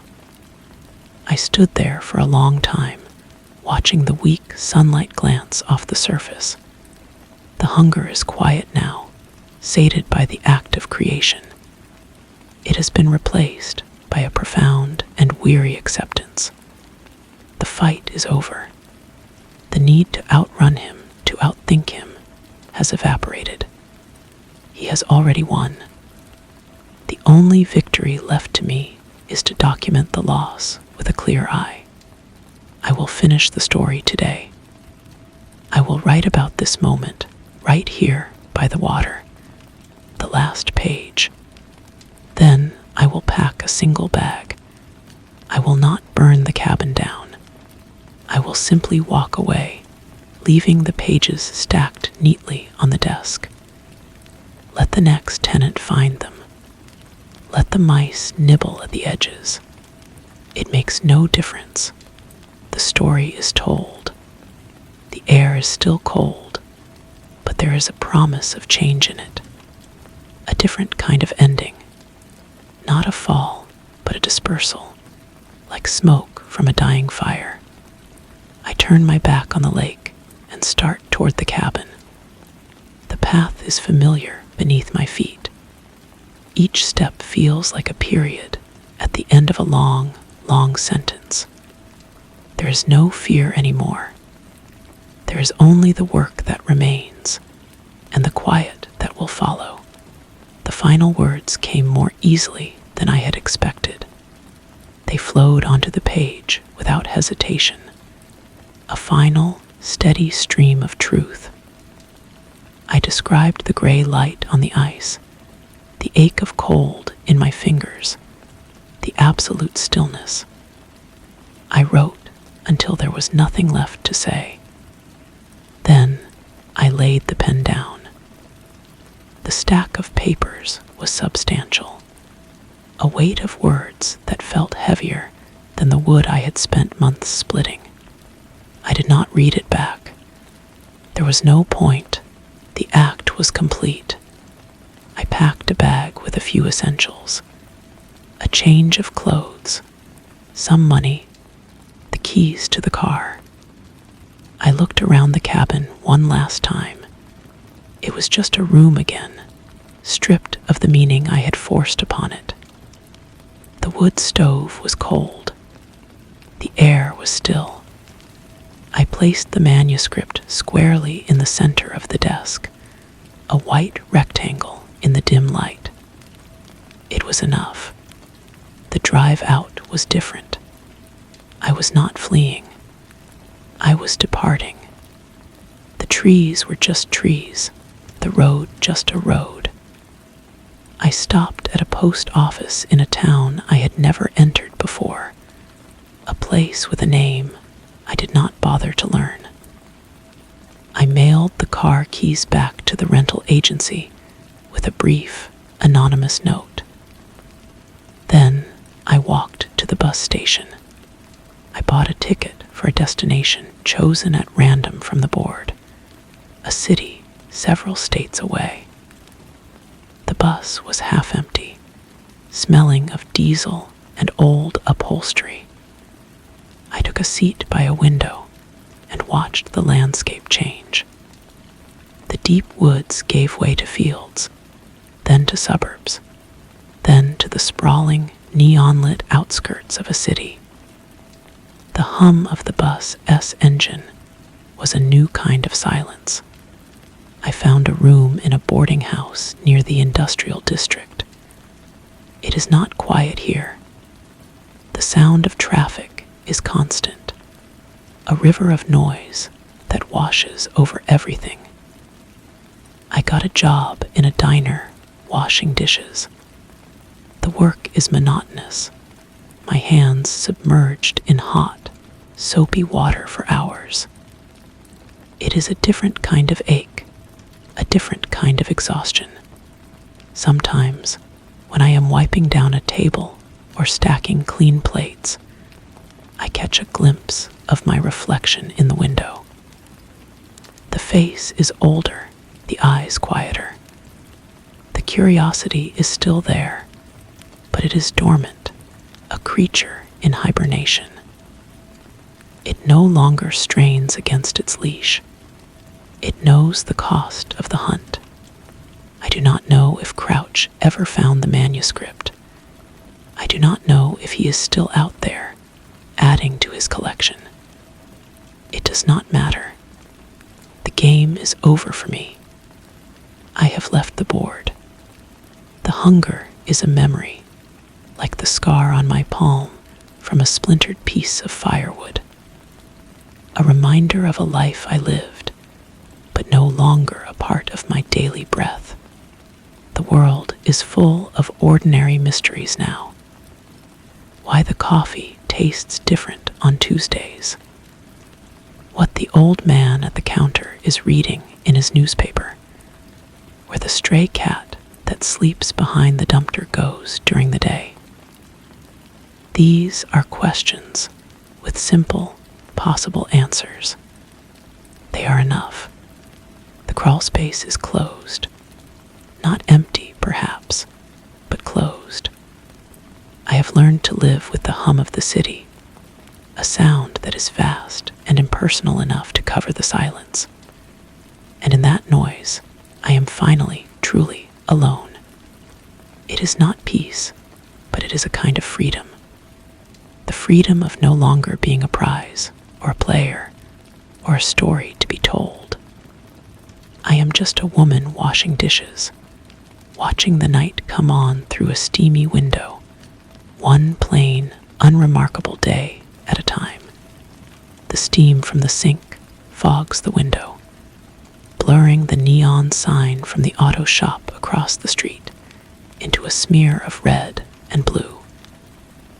My shift ended an hour ago, but I linger, wiping down the already clean counters. The night manager, a tired woman named Lois, doesn't mind. She knows I have nowhere in particular to be. On the walk back to the boarding house, The air smells of rain and fried food. A man in a long coat passes me, his head down, his footsteps quick. For a fraction of a second, my heart seizes. It's a city fella. A nice coat, a calm way about him. Then he turns the corner and is gone, just another stranger in the night. The reaction is a ghost limb, a twitch from a part of me that is slowly being dismantled. My room is on the 3rd floor, overlooking a narrow alley. It holds a bed, a small table, a hot plate. I keep it sparse. There are no books, no decorations. Possessions are anchors. I unpacked the bag I brought from the cabin and found, tucked into a side pocket, a single, iridescent black feather. It must have caught on my coat during that last walk by the lake. I held it for a long moment, feeling its light, impossible softness. Then I opened the window and let it go. It spiraled down into the darkness of the alley. I did not watch it land. The city's noise is my new wilderness. Sirens are the cries of strange birds. The rumble of the late-night bus is a distant avalanche. It is a chaos that demands nothing from me. No interpretation. No vigilance. I am a stone at the bottom of a river, worn smooth by the constant flow. This morning, a regular customer left a newspaper on his stool. As I cleared his plate, a headline in the lower corner caught my eye. Rural cabin fire deemed suspicious. My hand did not shake. I felt nothing but a distant, clinical interest. I read the short article without picking up the paper. The cabin I had rented was a total loss. The fire was intense, accelerated by an unknown agent. No remains were found inside. The state police are investigating. I balled up the napkin in my hand and wiped the counter where the headline lay. The ink smeared, becoming illegible. It could have been kids. It could have been a transient. Or it could have been him. A final act of curation. The exhibit had been viewed, the story read. Now the gallery was closed, the contents disposed of with his characteristic thoroughness. A clean end. I feel no anger, no fear. Only a faint sense of confirmation. The story I wrote was the true artifact. The cabin was just the box it came in. He has the story now, or someone does. The object has been passed to its intended owner. Later, on my break, I sat on the back step by the dumpsters. The stray cat emerged and watched me with wary yellow eyes. I broke off a piece of my sandwich and tossed it to her. She crept forward, snatched it, and vanished back into the shadows. A simple transaction, a moment of connection without consequence. This is my life now. The past is not a ghost that haunts me. It is a book I have written and closed. I work, I eat, I sleep. The days accumulate, one after the other, like waves smoothing sand. There is no grand meaning to be found, no hidden pattern to decipher. There is only the quiet, relentless business of living. And for now, after everything, that is more than enough. The rain started. A fine, cold mist that beaded on my jacket. I didn't go back inside. I stayed on the step, letting the damp seep through my clothes. It was a feeling, sharp and present, and I focused on it completely. The chill on my skin, the smell of wet asphalt, the distant glow of the city against the low clouds. This is what it means to be here, I thought. Not waiting, not watching, just being. Lois called my name from the kitchen, her voice slicing through the drizzle. Another busload had arrived, and the dish pit was overflowing. I stood up, my joints stiff, and went back to the heat and the noise. The rest of the night was a blur of steam and clattering plates. It was demanding in a way that left no room for thought, and I was grateful for the emptiness it carved in me. Walking home, the streets were slick and shining. My reflection glided over the wet pavement, fractured and distorted. It was a face I was growing used to, a face that belonged to this place.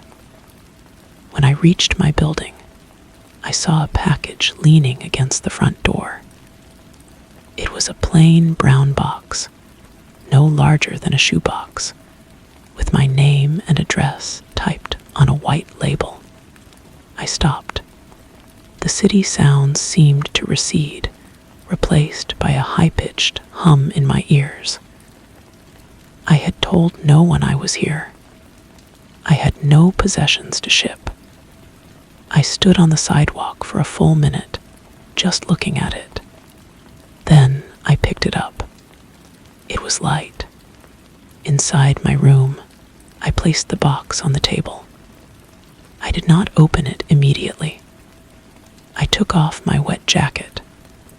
I boiled water on the hot plate for tea. I sat down and looked at the box. The typing was neat, impersonal. It could have been from a government office, a forgotten subscription. But we both knew it wasn't tea. Finally, I used my key to slit the tape.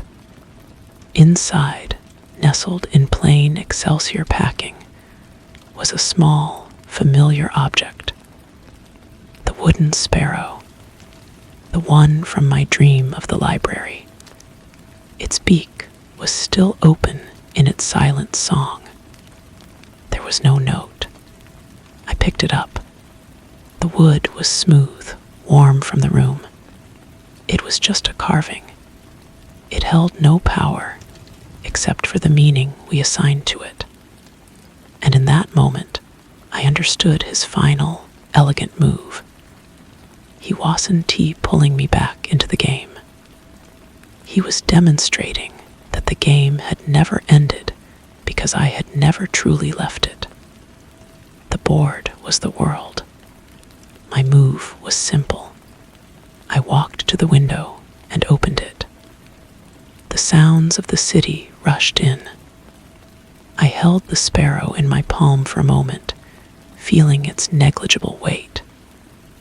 Then I leaned out and dropped it. I didn't watch it fall.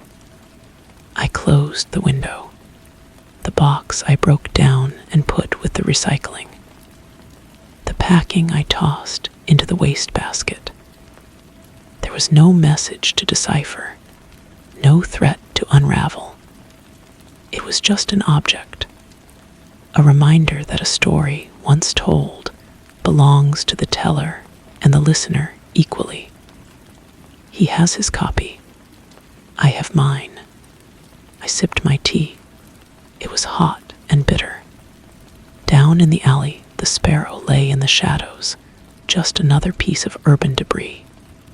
Soon the rain would wash it into a gutter, or a scavenger would carry it away. It meant nothing, and everything. The hum was gone.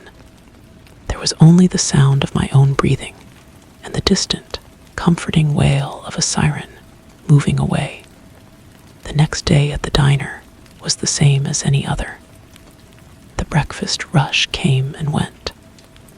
The coffee pots needed constant refilling. Lois complained about a supplier. The world continued to turn on its axis of mundane concerns.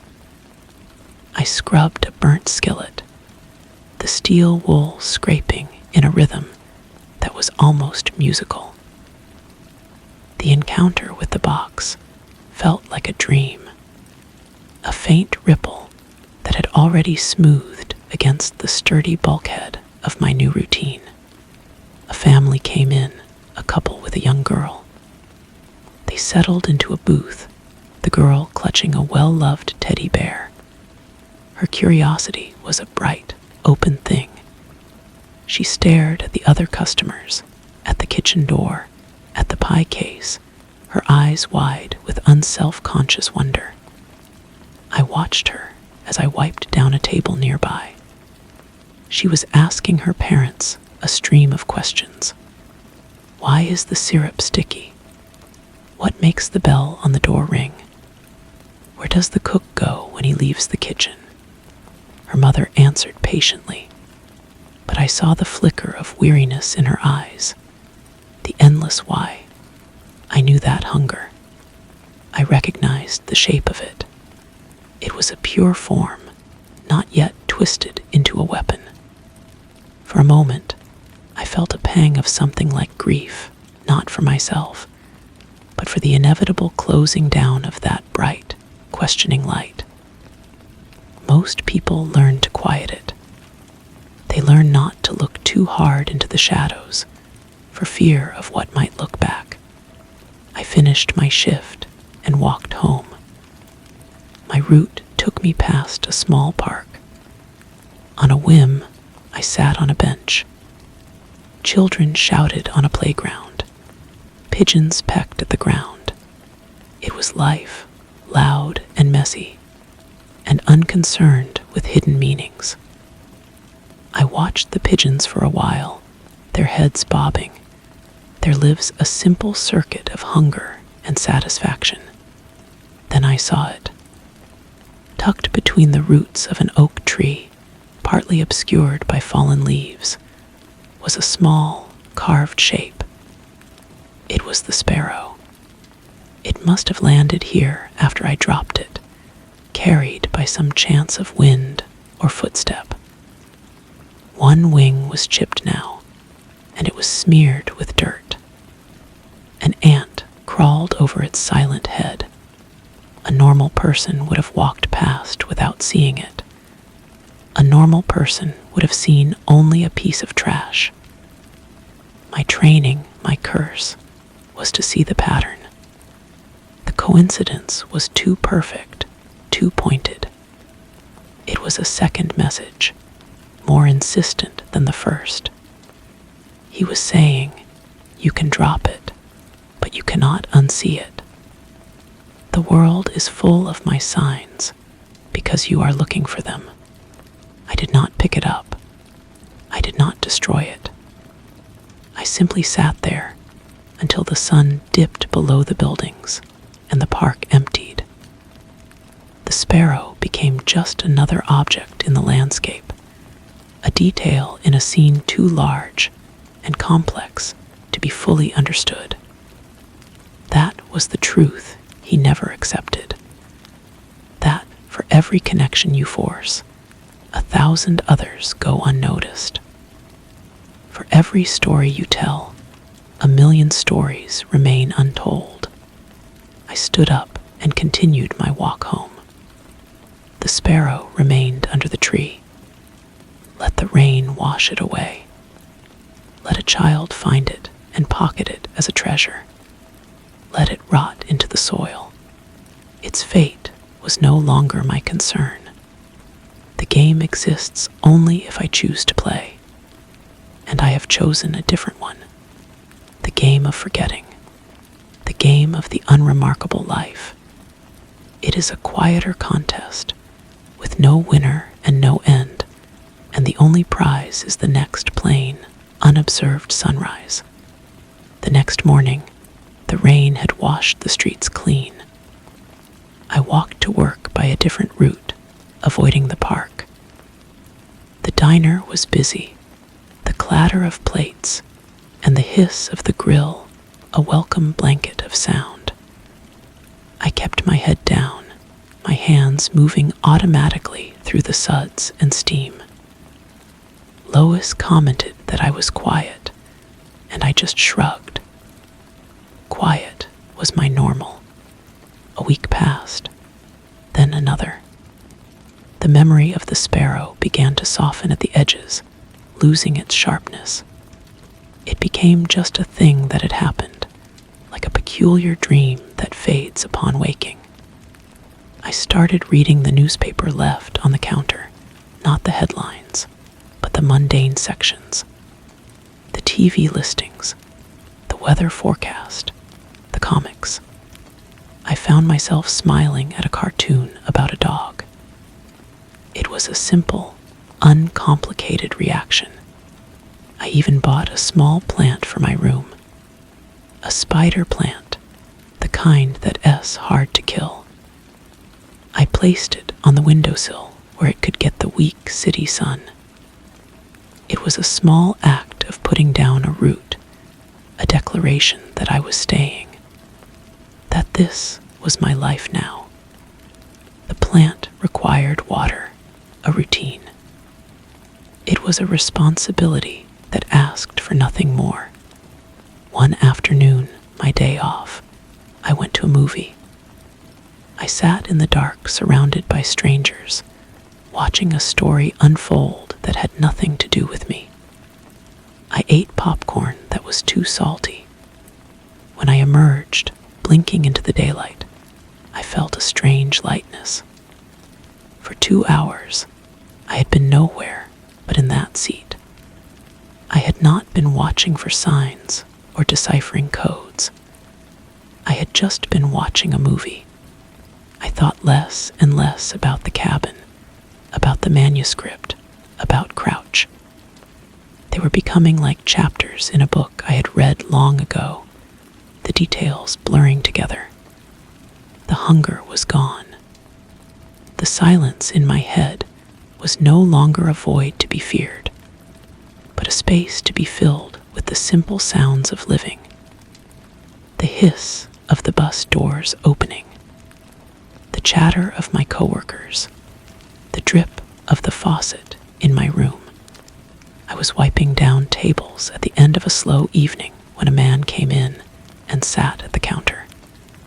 He was older, with a kind face and a worn leather satchel. He ordered a coffee and a slice of pie. As he waited, he pulled a book from his satchel and began to read. It was an ordinary scene, but I watched him for a moment longer than necessary. There was a calmness about him, a deep focus as his eyes moved across the page. It was the look of someone engaged with a story, not hunting for a secret one. I brought him his pie. He looked up and smiled, a genuine, uncomplicated gesture. "Thank you," he said. His voice was warm. "You're welcome," I said, and the words felt normal in my mouth. I went back to the kitchen, leaving him to his book and his pie. I picked up a towel and started drying the dishes Lois was washing. We worked in a comfortable silence for a few minutes. Then she said, "You seem settled." I looked at her, surprised. She was staring straight ahead at the soapy water, her hands moving mechanically. "I guess I am," I said. She nodded. "Good. This city, it'll grind you down, or it'll polish you up. Depends on what you're made of." I didn't answer. I just kept drying the plates, stacking them in a neat, warm tower. The man at the counter finished his pie, paid his bill, and left. He left the book behind on the counter. I picked it up. It was a novel, its cover faded. I almost called after him, but he was already gone, swallowed by the night. I held the book in my hands. It was just an object, a story. It held no hidden messages, no coded threats. It was simply a book left behind by a forgetful customer. I put it on the shelf near the coffee machine, next to a stack of menus. Someone would claim it, or they wouldn't tea. It made no difference to me. My shift was over. I took off my apron, hung it on the hook, and walked out into the city. The air was cool, the sky a deep, starless orange from the city lights. I walked toward my room, toward my plant on the windowsill, one plain, unremarkable step at a time. The past was behind me. The future was a blank page, and for the first time, that felt like a promise, not a threat.